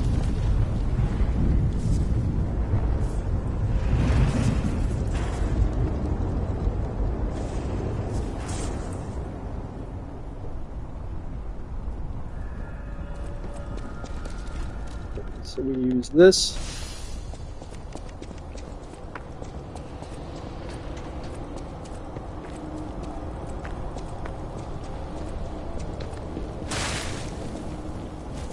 Excuse me, good sir. Can't reduce the durability of a weapon I don't have equipped.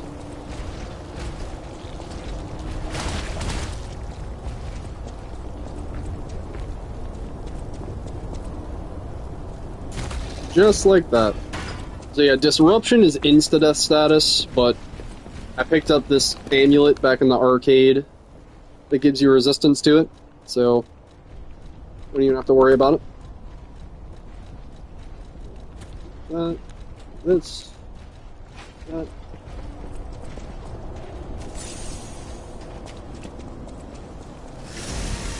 Yeah, Deathblade. Deathblade, Curse from Dark Souls.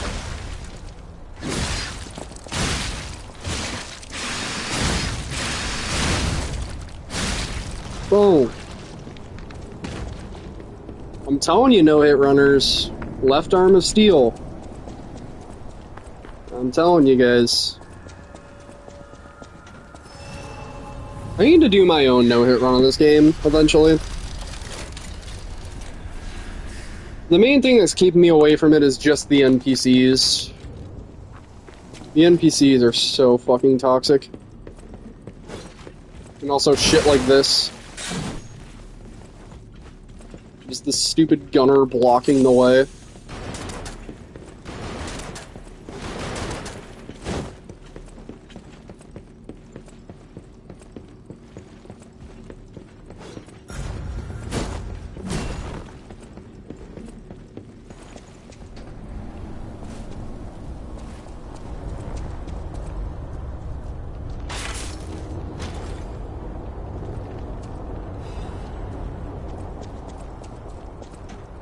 See, I can actually get the weapon to max with that thing I grabbed right there, but it would cost a lot of money.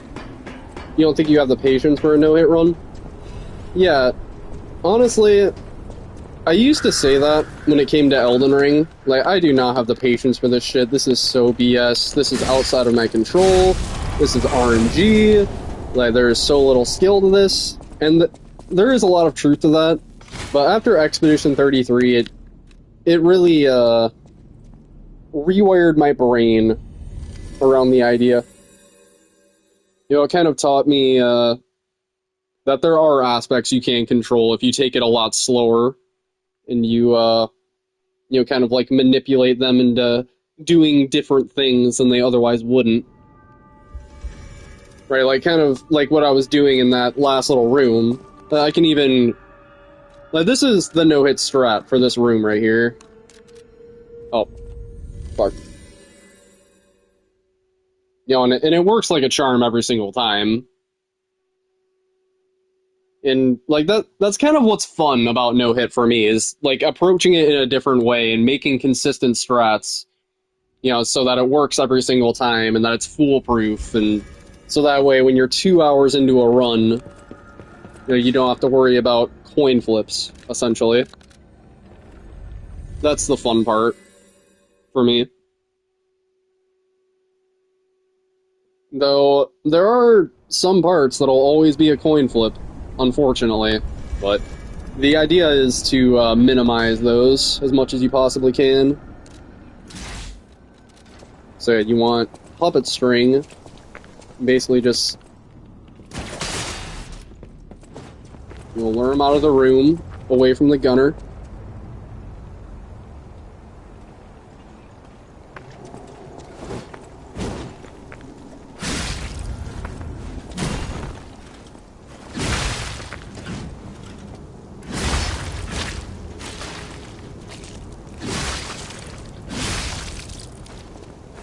So the gunner should be aggro now, or at least away.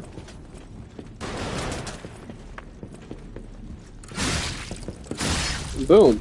That's the no-hit strat. Easy peasy. And then the rest of it is just a simple line right to the next bonfire. So, like, I was sitting there complaining about this part, but really I was just complaining about doing it fast, right? I didn't want to do it slow. But then I had to prove that it was perfectly fine if I was approaching it like that.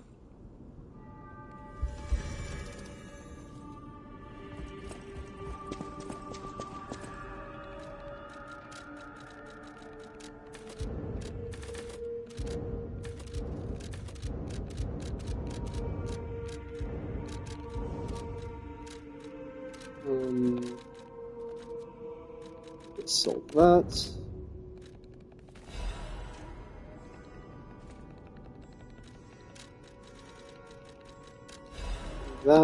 That.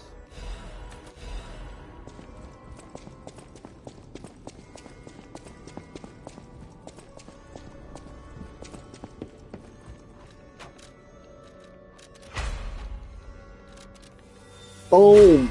+5. This thing is going to output some disgusting ass damage now. Where's Sophia?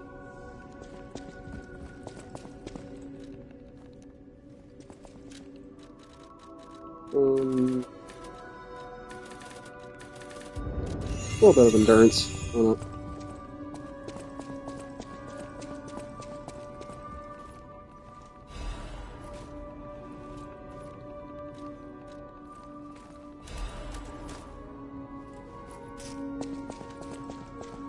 We'll buy some Fable. Why not?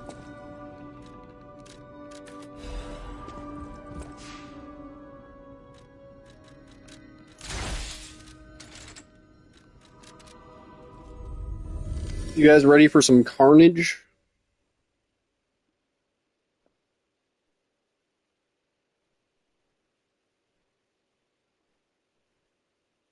And keep in mind, too, like, compared to the Glaive, you can optimize this thing with Quartz even more. Because, like, you got the Charge Attack build, you got the Fable Arts build as well. Yeah, just with the Charge Attack build, like, especially combined with, like, Fuuko's Amulet and all the other damage buffs, you really get some disgusting damage out of this thing.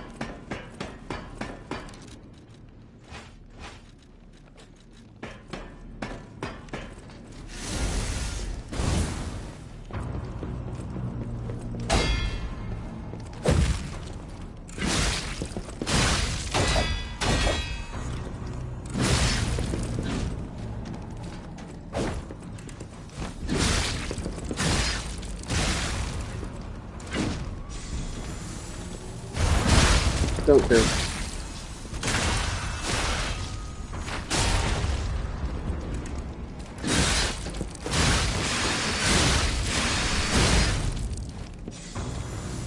If only I could have just nuked the actual boss. But sure, I'll take nuking the clone. Why not?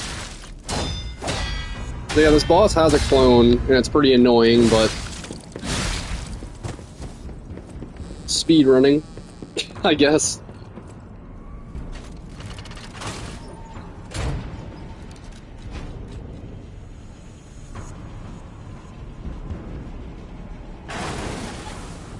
Yeah, I'm making the game look so easy, but it is not this easy, guys.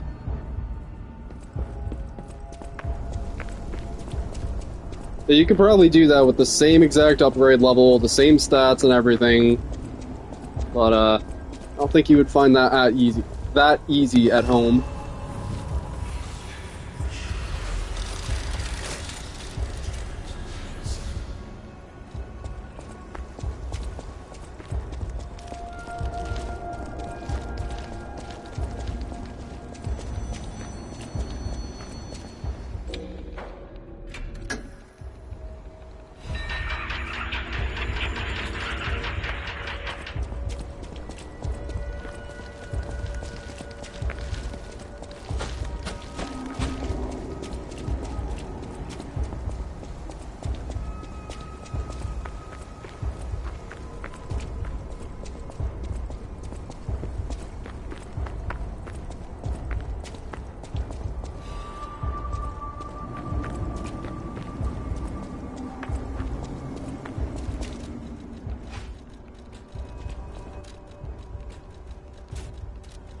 Drop this.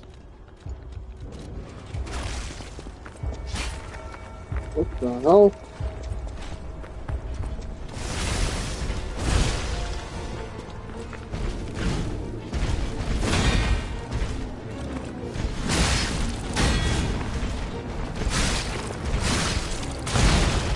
Ow.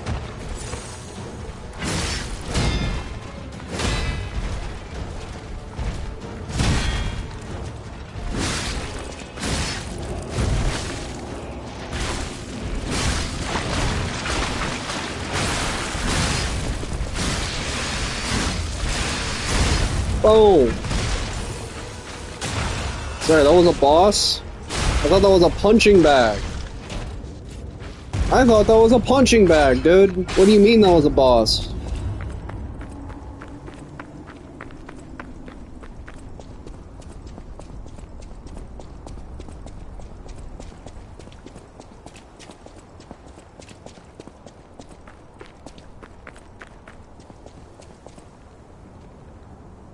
You know, we got Black Rabbit Brotherhood too.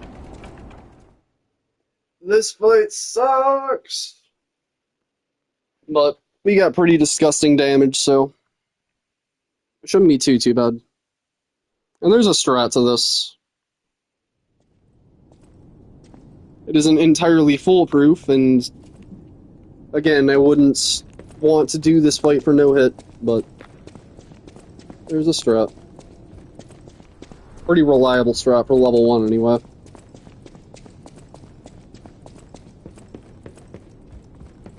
You know, this is the one fight everybody points to as the worst fight in the game, and, you know, the fight that ruins repeat playthroughs, and, you know, the one fight that makes them hate the game. You're gonna get why. But, I don't see why this fight is any worse than, like, Letta or motherfucking Mikolash or a lot of the annoying-ass fights from Soft Designs.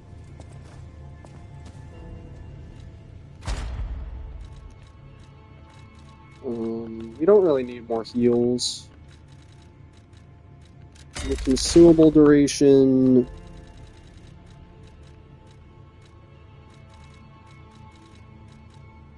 Stamina when discharged. Guard regain recovery. Lower damage when discharged.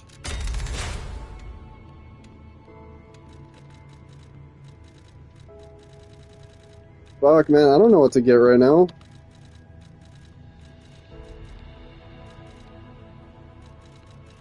Fucking hell. Just guard regain recovery.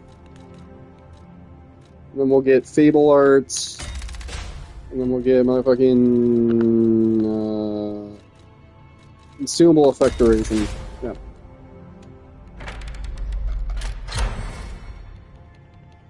Then we still got the one cryptic vessel to do. Oh yeah, so I said there was 31 quartz to grab in the game. One of them is tied to a cryptic vessel where you have to use Frozen Feast, which is a weapon you get from Victor's Amulet, but I chose to get the Arm of God Amulet instead of the weapon. So, if you present this one weapon to a merchant, then you get a quartz. But, I'd rather get the amulet, so we're 1 quartz shy.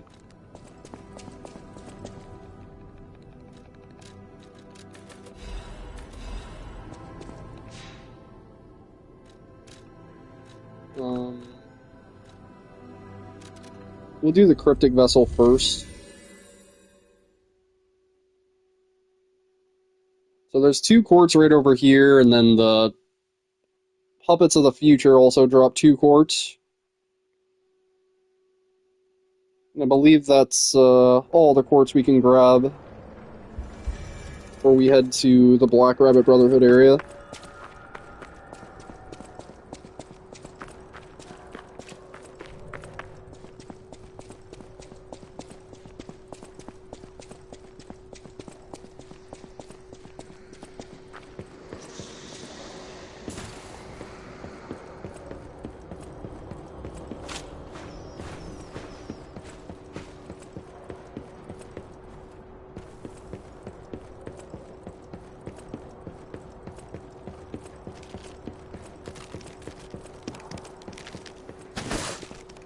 Bitch.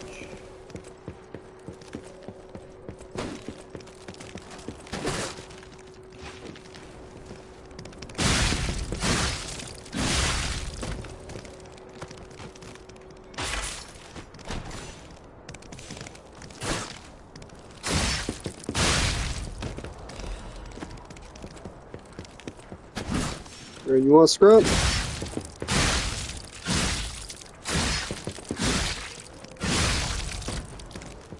Bada bing, bada boom.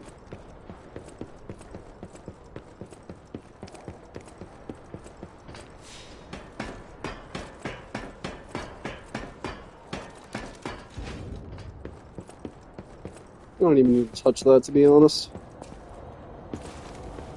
So, we're actually almost done with the game. Well, I say that, but Arch Abbey is the longest area of the entire game by far.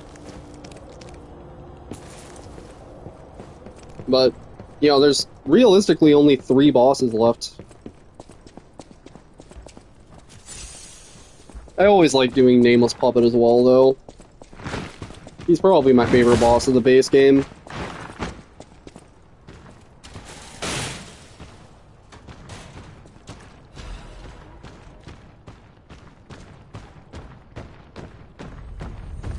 Again, it really doesn't take very long to grab these quartz, if you grab them at the right time. Like, most of them are just right along the way. Doesn't feel too tedious.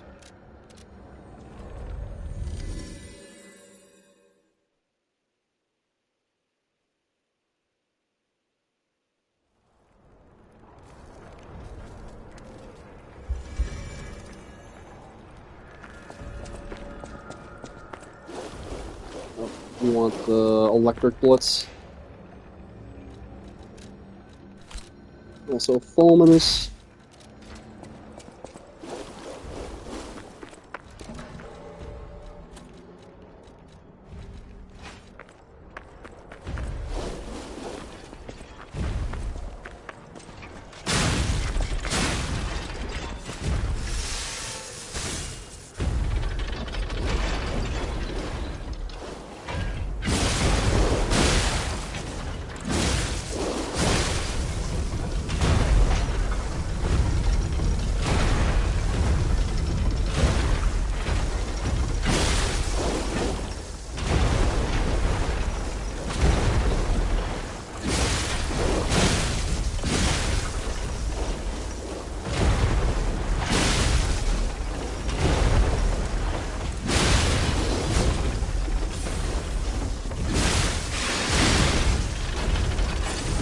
Even just that initial charge that costs 2 Fable, it's really strong. You don't even have to do the full combo.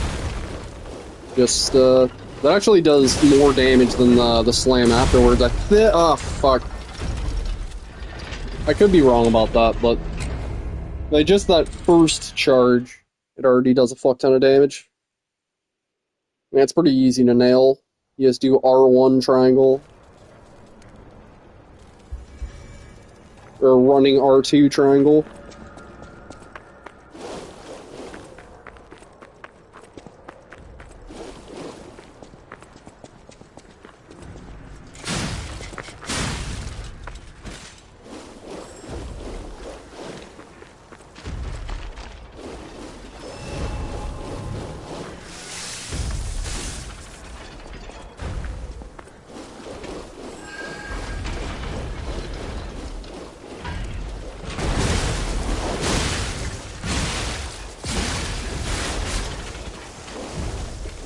There's actually a little bit of friendly fire.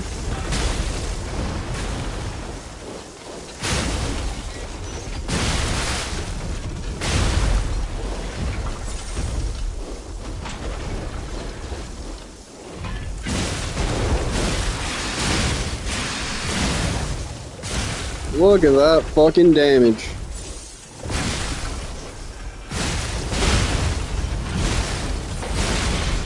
God damn. Alright. Let's go spend these quartz and, Black Rabbit Brotherhood.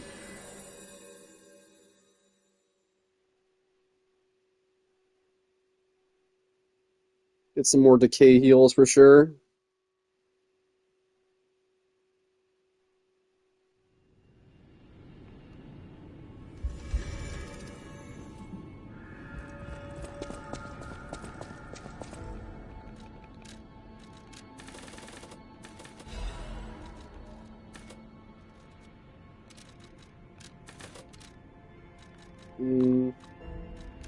Let's get a couple of these, I guess.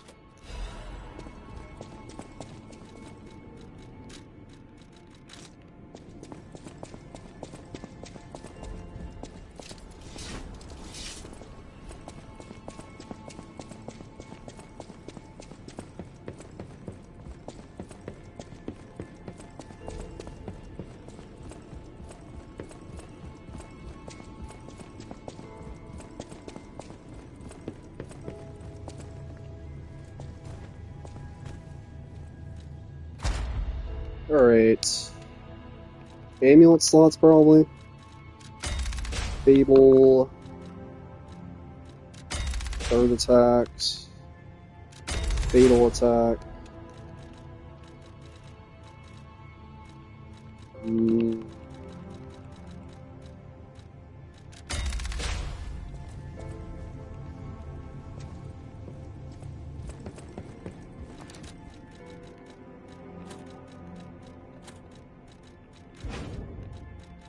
Oh shit, yeah, we need to get the human amulet as well.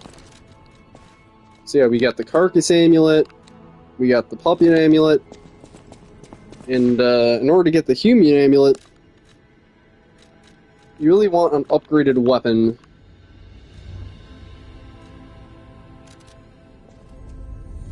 You really want a maxed out weapon for this guy.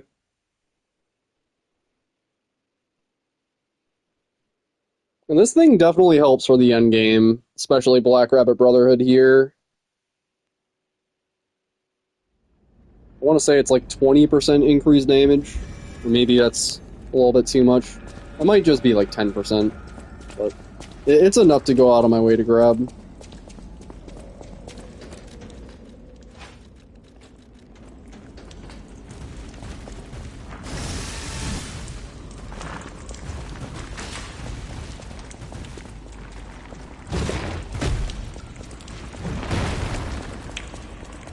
He's a derpy fuck. He sure is a derpy fuck.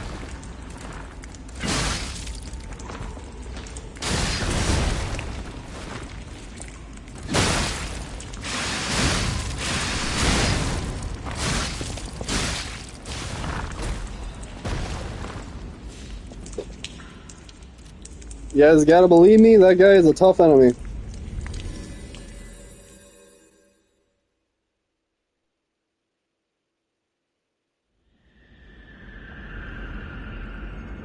You know, I don't know. Maybe other people would find this weapon to be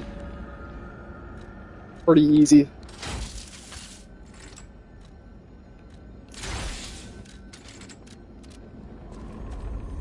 Maybe I'm overrating this weapon's difficulty, and it really is just easy mode. It isn't talked about, so I don't know. Why is it always the glaive is so OP, but the Trident is underrated? How does that make sense?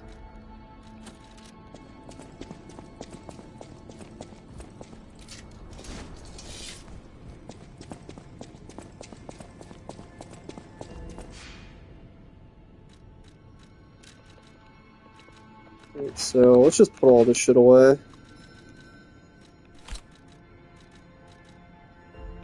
I guess we'll go with that. I would like left arm, but puppet string is probably better for this.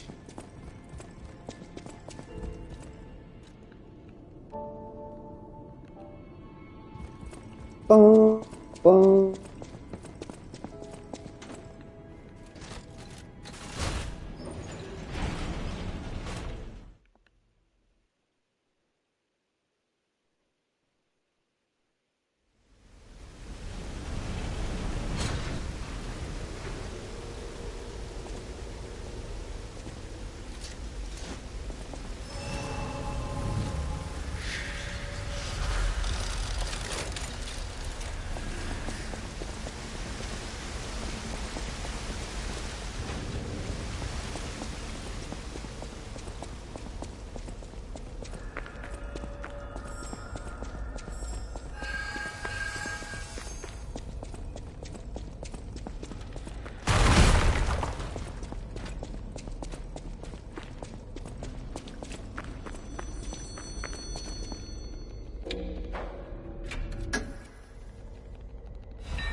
Alright, so I want to grab this money right over here.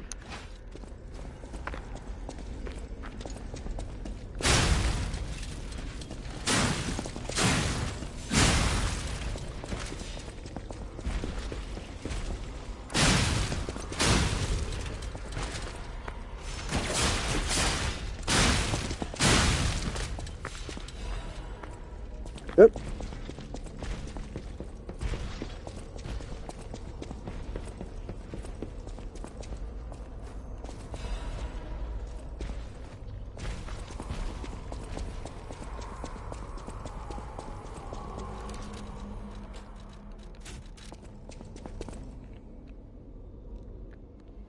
Right, so Decay bitch did that. So I'm gonna lure her away from the other two as much as we possibly can, and the other two will always throw stuff. So we have to be mindful of that, but for the most part, we can just isolate whichever one buffs their weapon, and then nuke. Now, Puppet String Guy is the most annoying.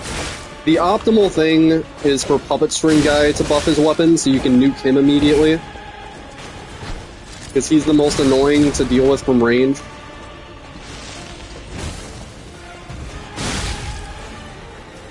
But yeah, want to nuke one.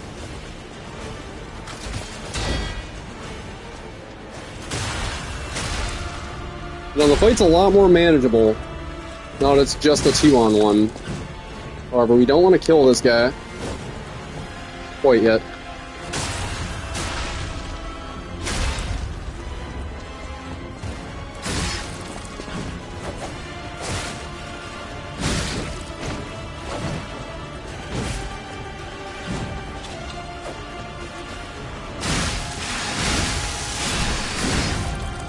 Just look at that fucking disgusting ass damage. Holy shit, why is this weapon so fucking underrated? It's absurd. It's actually nutty. Like, it is unironically a top 3 best weapon in the game. And nobody talks about it.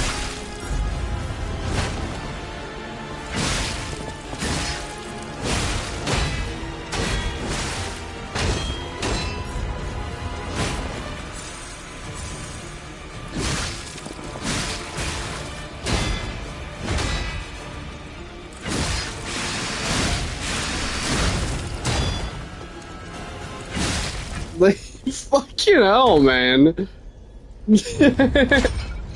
I'm not trapped in here with you, you're trapped here with me, motherfucker.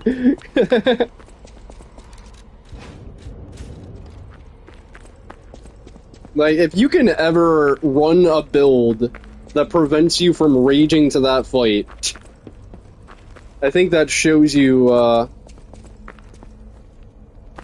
the power of that build. Because, like, there are very few builds, no matter how effective, that can prevent you from raging to that fight, but that was one of them. And again, it just helps to know how to approach it, too. And to know that it's not completely outside of your control. And again, I would not want to fucking do that fight for no hit. That sounds like the worst fight ever, but... like, just getting through the fight, even for level 1, isn't that bad with the right strat.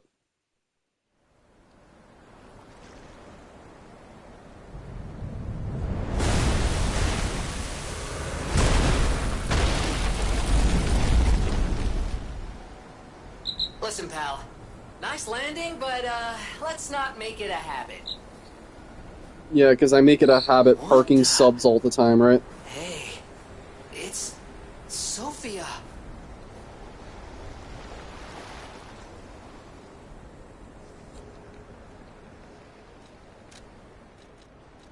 Guess we might as well get some health.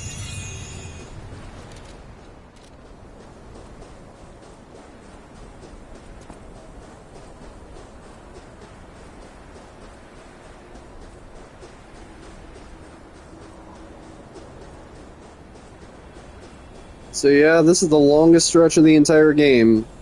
It's gonna be like 20 minutes before we fight the next boss. And that's a big criticism that people have over this game too, is the final section. The game really falls off with the enemy variety, and it's just decay spam, and the pacing's all over the place. It's just not a fun final dungeon. I will concede to that.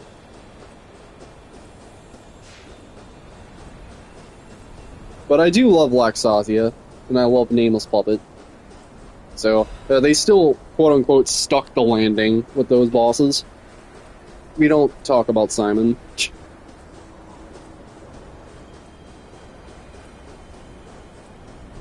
We can talk about the Simon from Expedition 33. How about that? Yeah, I think that Simon is a wonderful boss.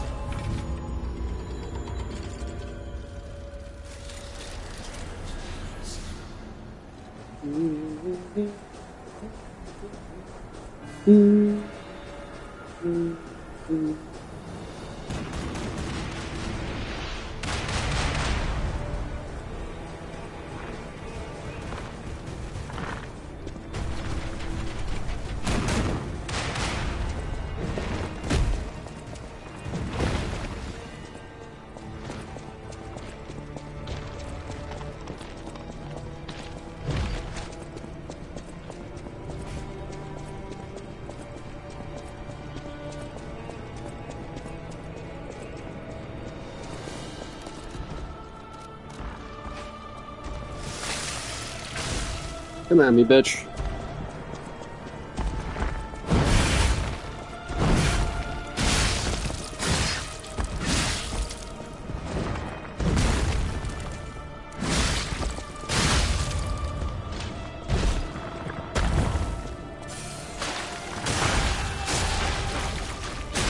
So yet another boss that might as well just be a punching bag.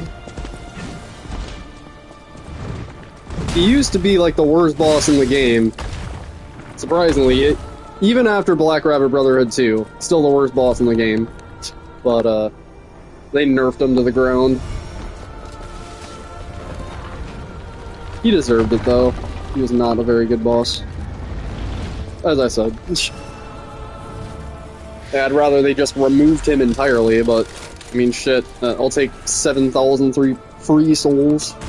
Why not? This item prevents me from losing my soul when I die.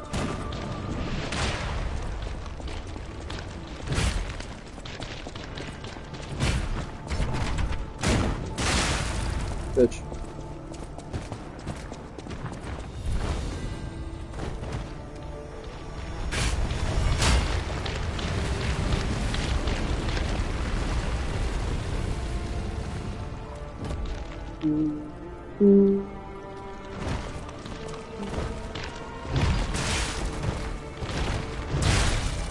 Okay, that's fine.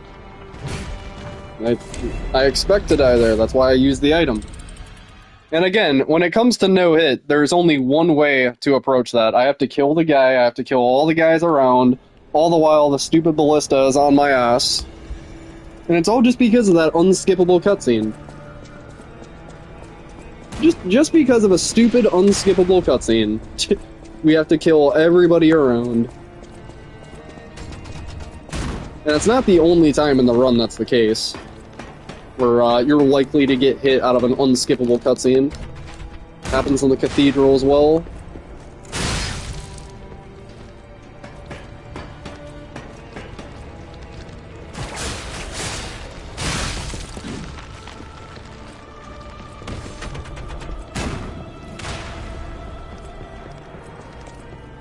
I think actually the no-hit run got to a point where they allowed the hit in the cathedral because it would happen so frequently.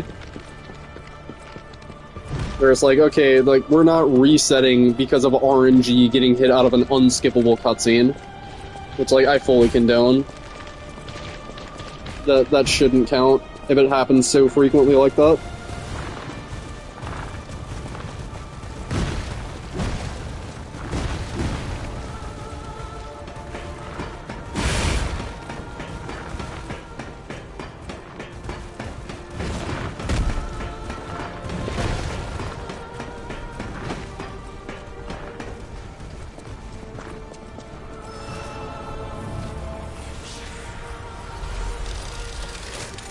Some Fable.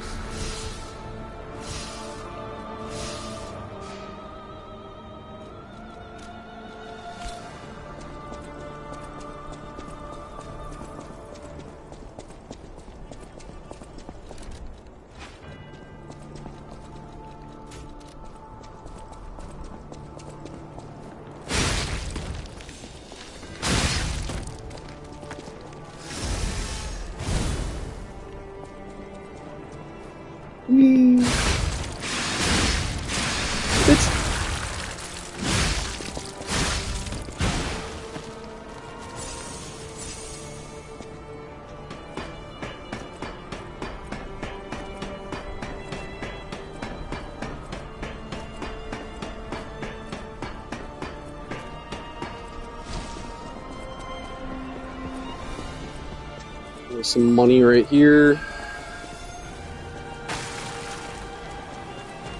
My money.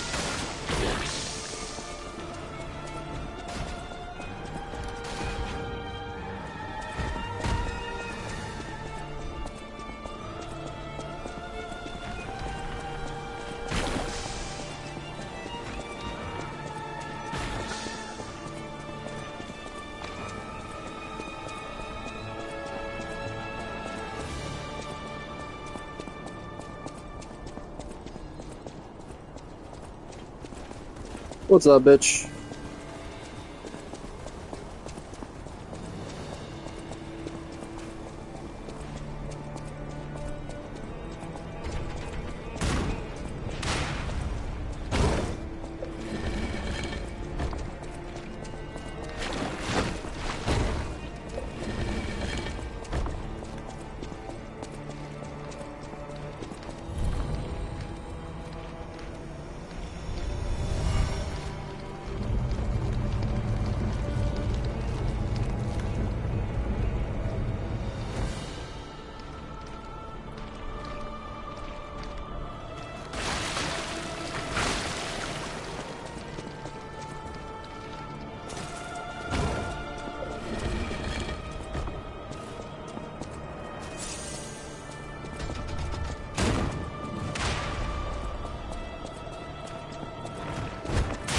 Oh, right.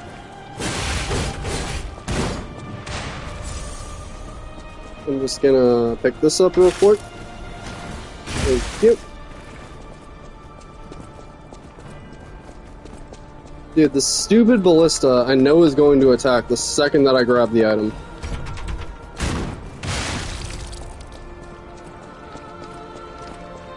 So yeah, it's the last armor set in the game. I'm surprised they didn't add another one in the DLC with all the damage that you take. But yeah, that's the last one you get in the game.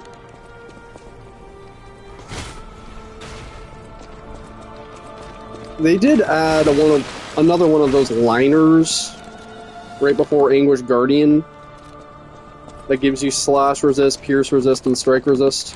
But yeah, that's all.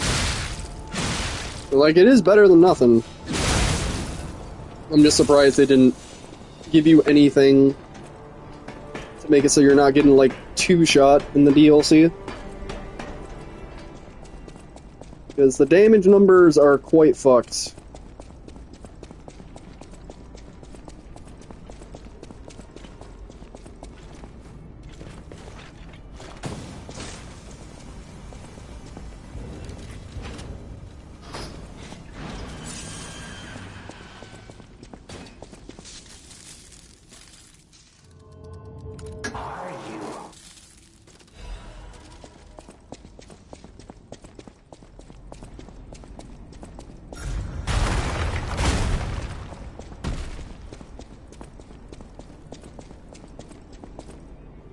There's a gesture right down here.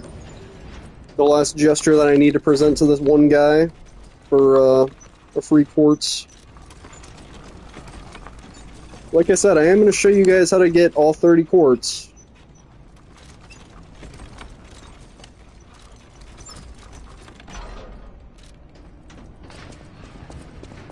Well, 31, but minus the Frozen Feast one. So you need the happy gesture. Let's go back.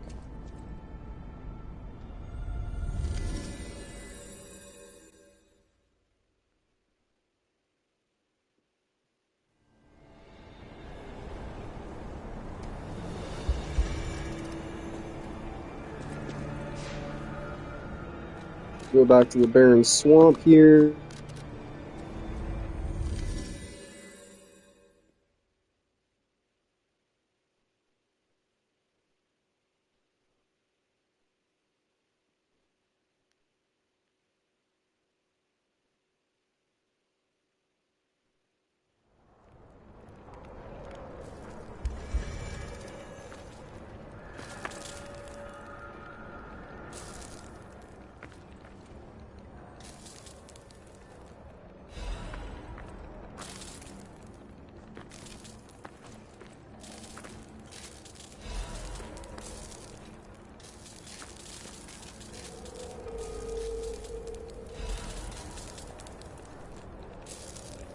Absolute fucking yapper, bro.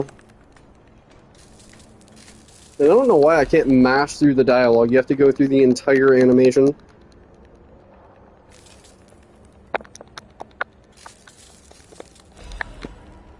Okay. Thank you for the quartz. Back to what I was doing.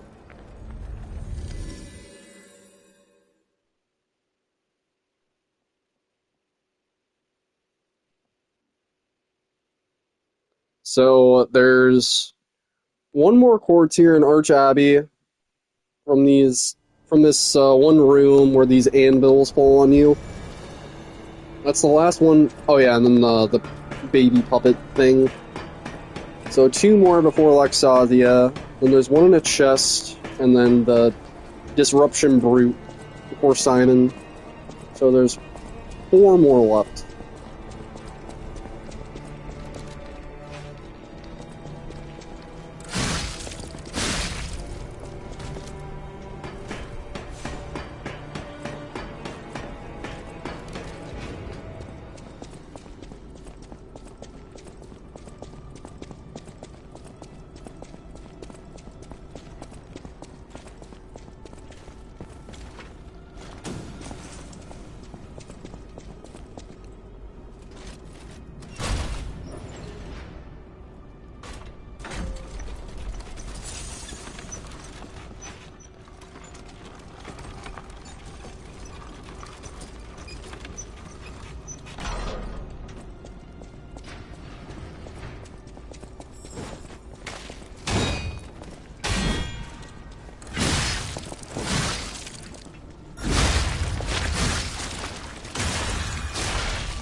Oh!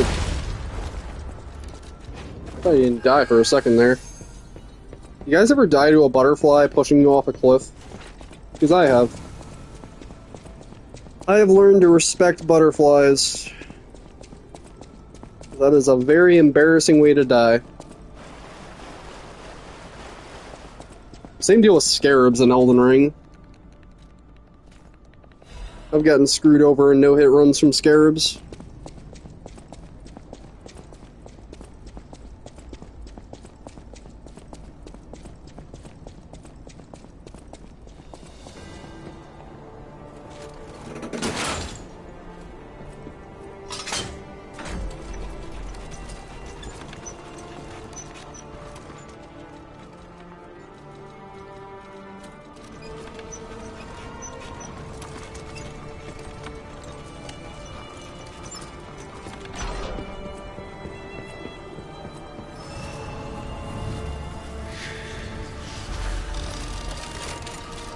Might as well get the, whatchamacallit.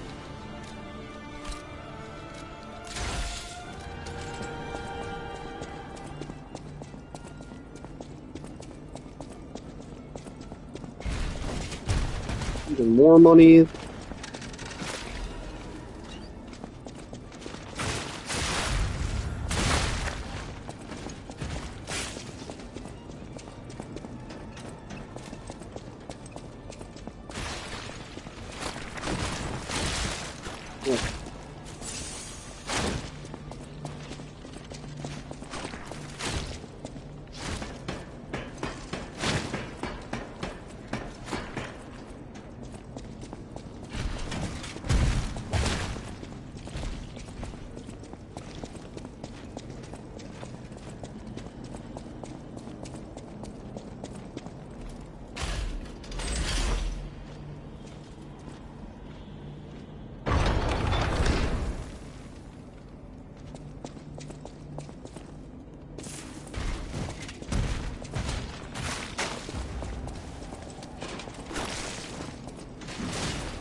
Oh, go to hell, you fucks.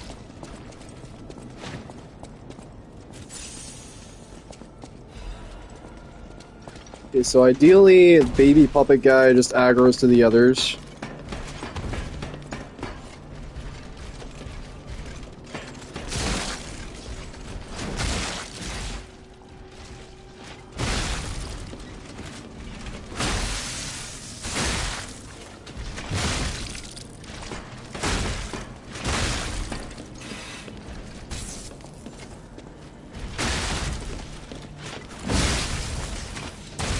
What the fuck, man?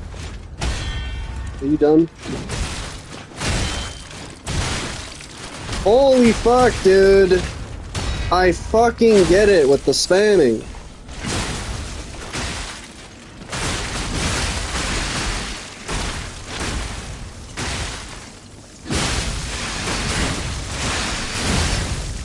Go to hell. God, that was toxic.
Oh shit, Jester Boy died.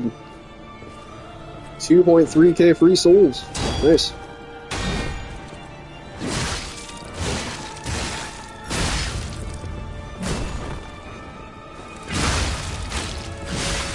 Get fucked.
Alright, now time for everybody's favorite boss, Laxavia. Yeah, that really was an incredibly long stretch. I don't even consider Door Guardian really a boss, so between Black Rabbit Brotherhood and Laxavia, it's a very, very long snooze fest.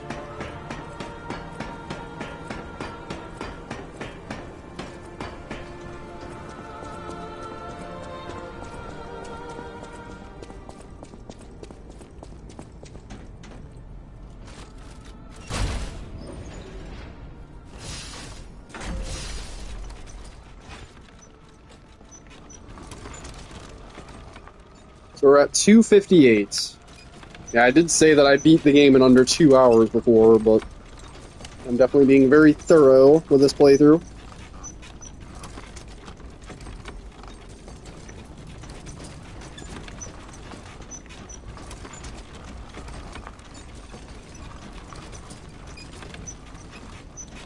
You spin me right round, baby, right round. Like a record, baby, one round.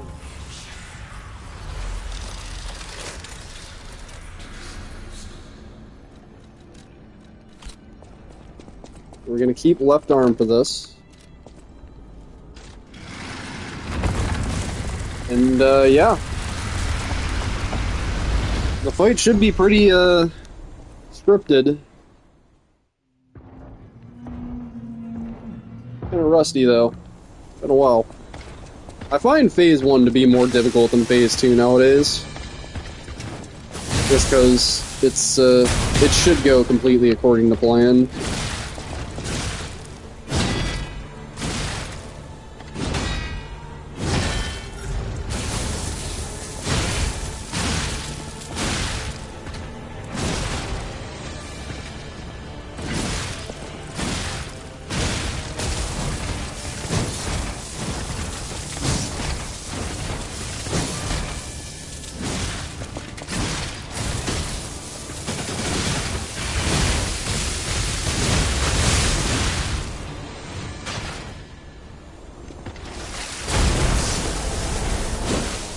Doop, doop, doop, doop, doop.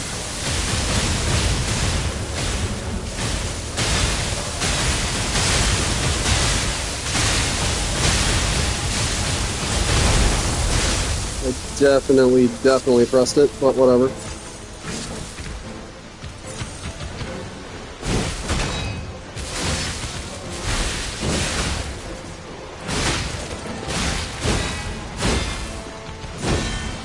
Okay, so obviously the fight's going completely off the rails now. Doesn't mean I can't still win. I was definitely supposed to, get that initial whatchamacallit, deflect.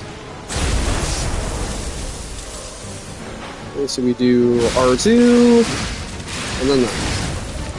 And that does a hell of a lot more than the Fable.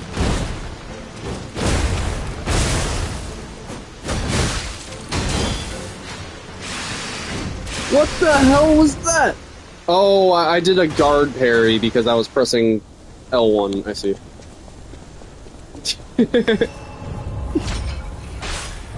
Nice.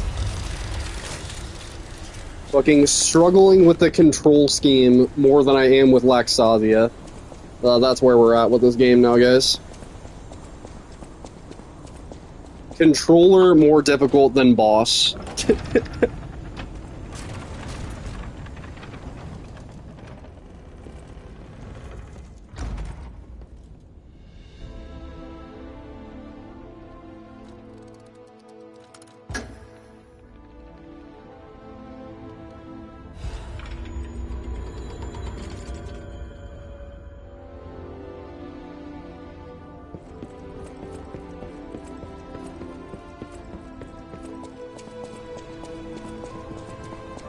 Alright. I mean, technically 2 more bosses, but the last one is like an encore. It's literally just an elevator ride right after the final boss.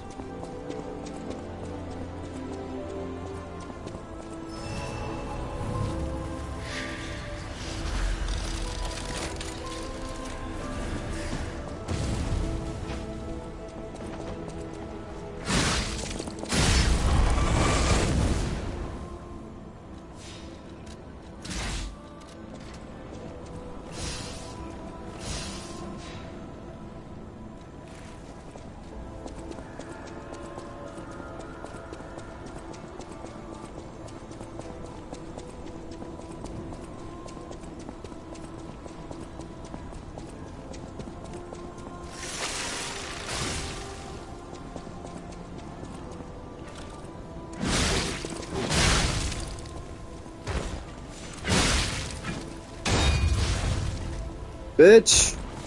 Try to fuck with me?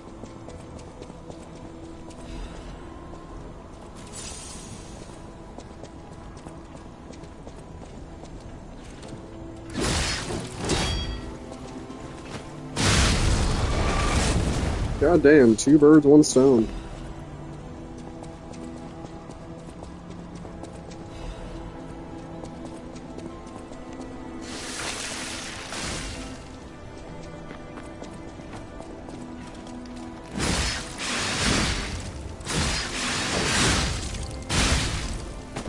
Well, that was easy.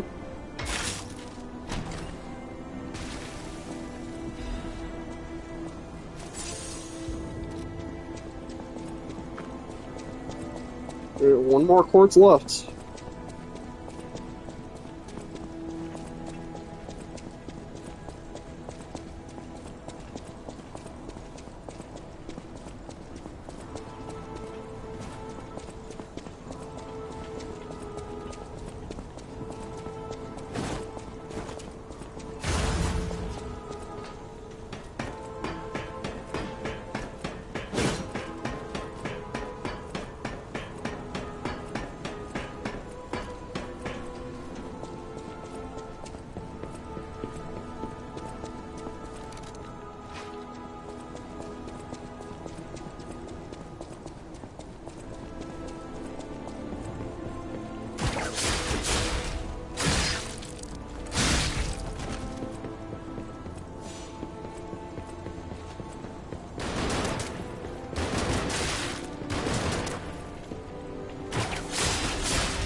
Bye-bye, bitch.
Ow.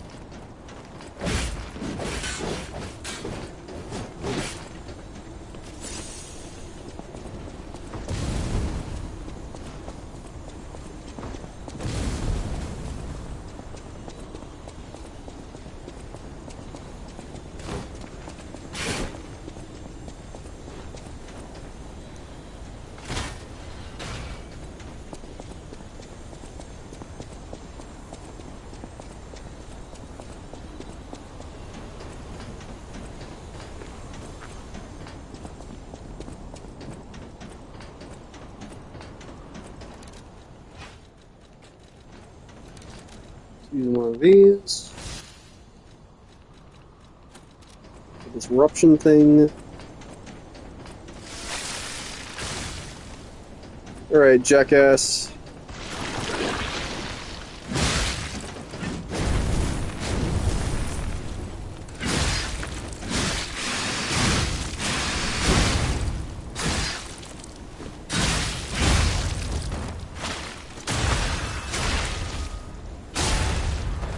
Didn't even get a chance. Didn't even get a chance. Well, he deserves it.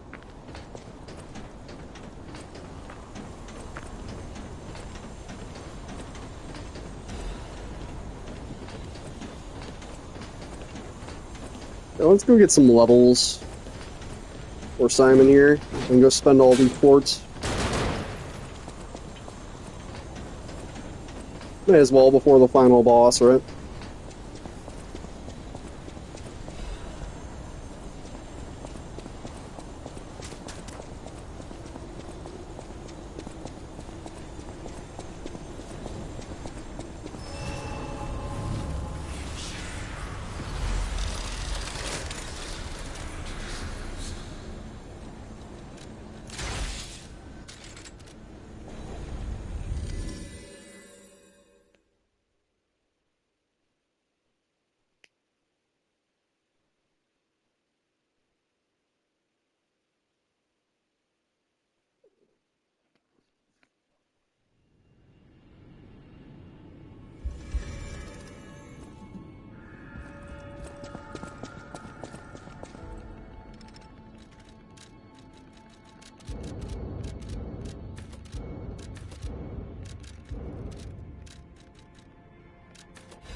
We're good on those for now.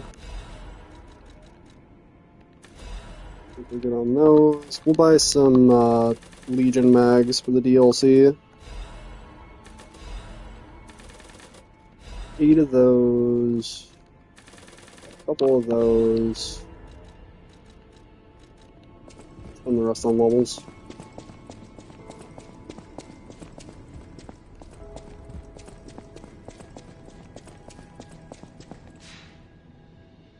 Probably pump it all into health.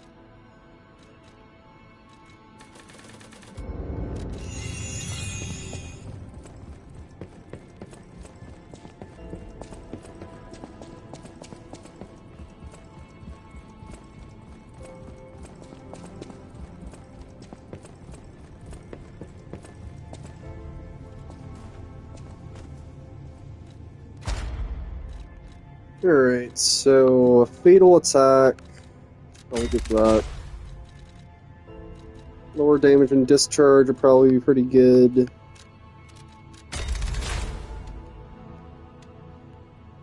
I don't remember these being particularly useful.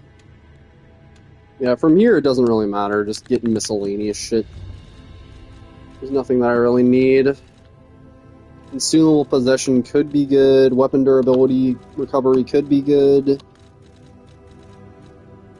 Yeah.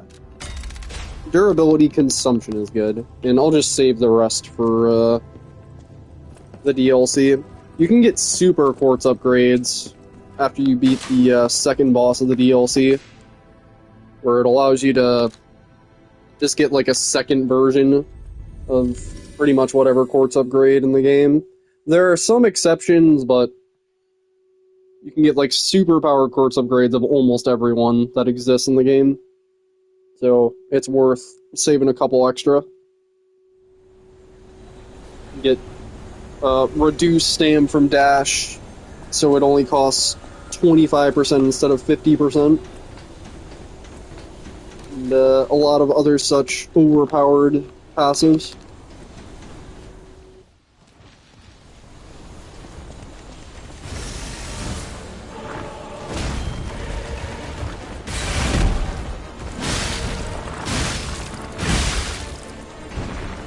I think I'm gonna opt to go all into a charge build with the super quartz though, for this thing.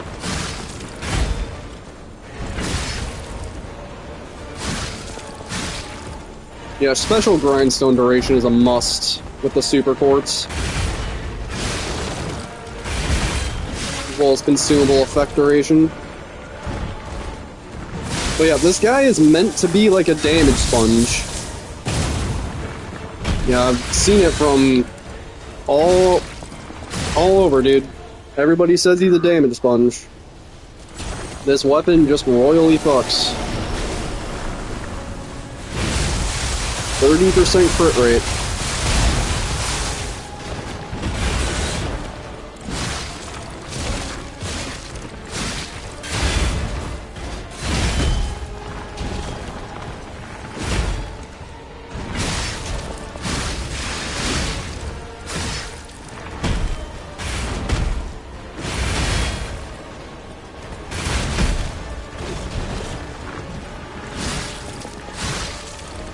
Okay, so that's the health gate.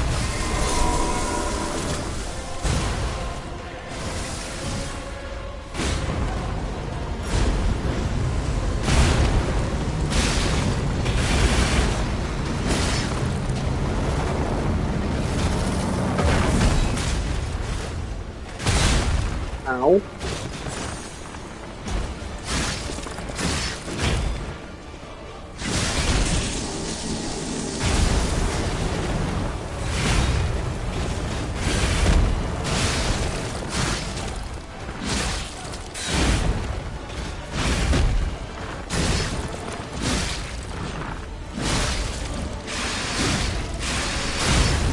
Bitch!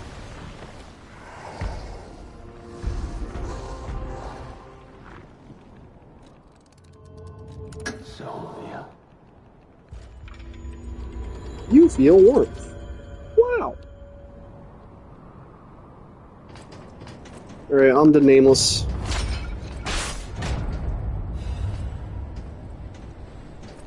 Come on.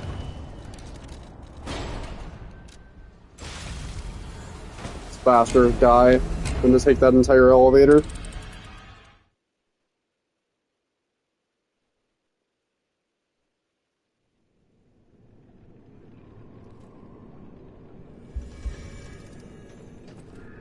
So yeah, I guess we can check the key organ thing. So yeah, owned quartz 4, used quartz 26. So that means I grabbed 30 in this playthrough.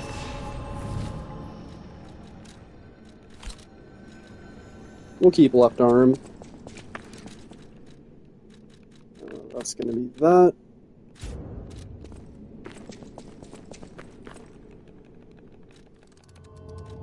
Give me.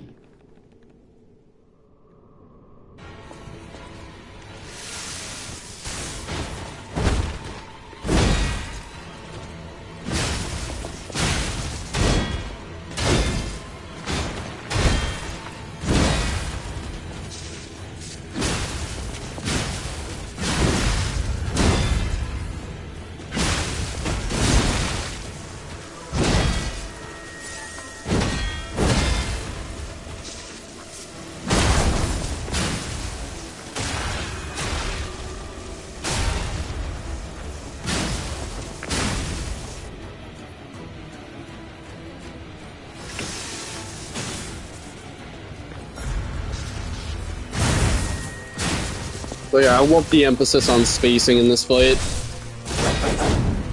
It's not all just parry spam. You have to be mindful of your positioning as well. You know, like, there's both. It feels like you have to dodge, use strafing, and use parries. Can't ignore any of the three if you're really trying to be optimal with the fight. And that's why I love it.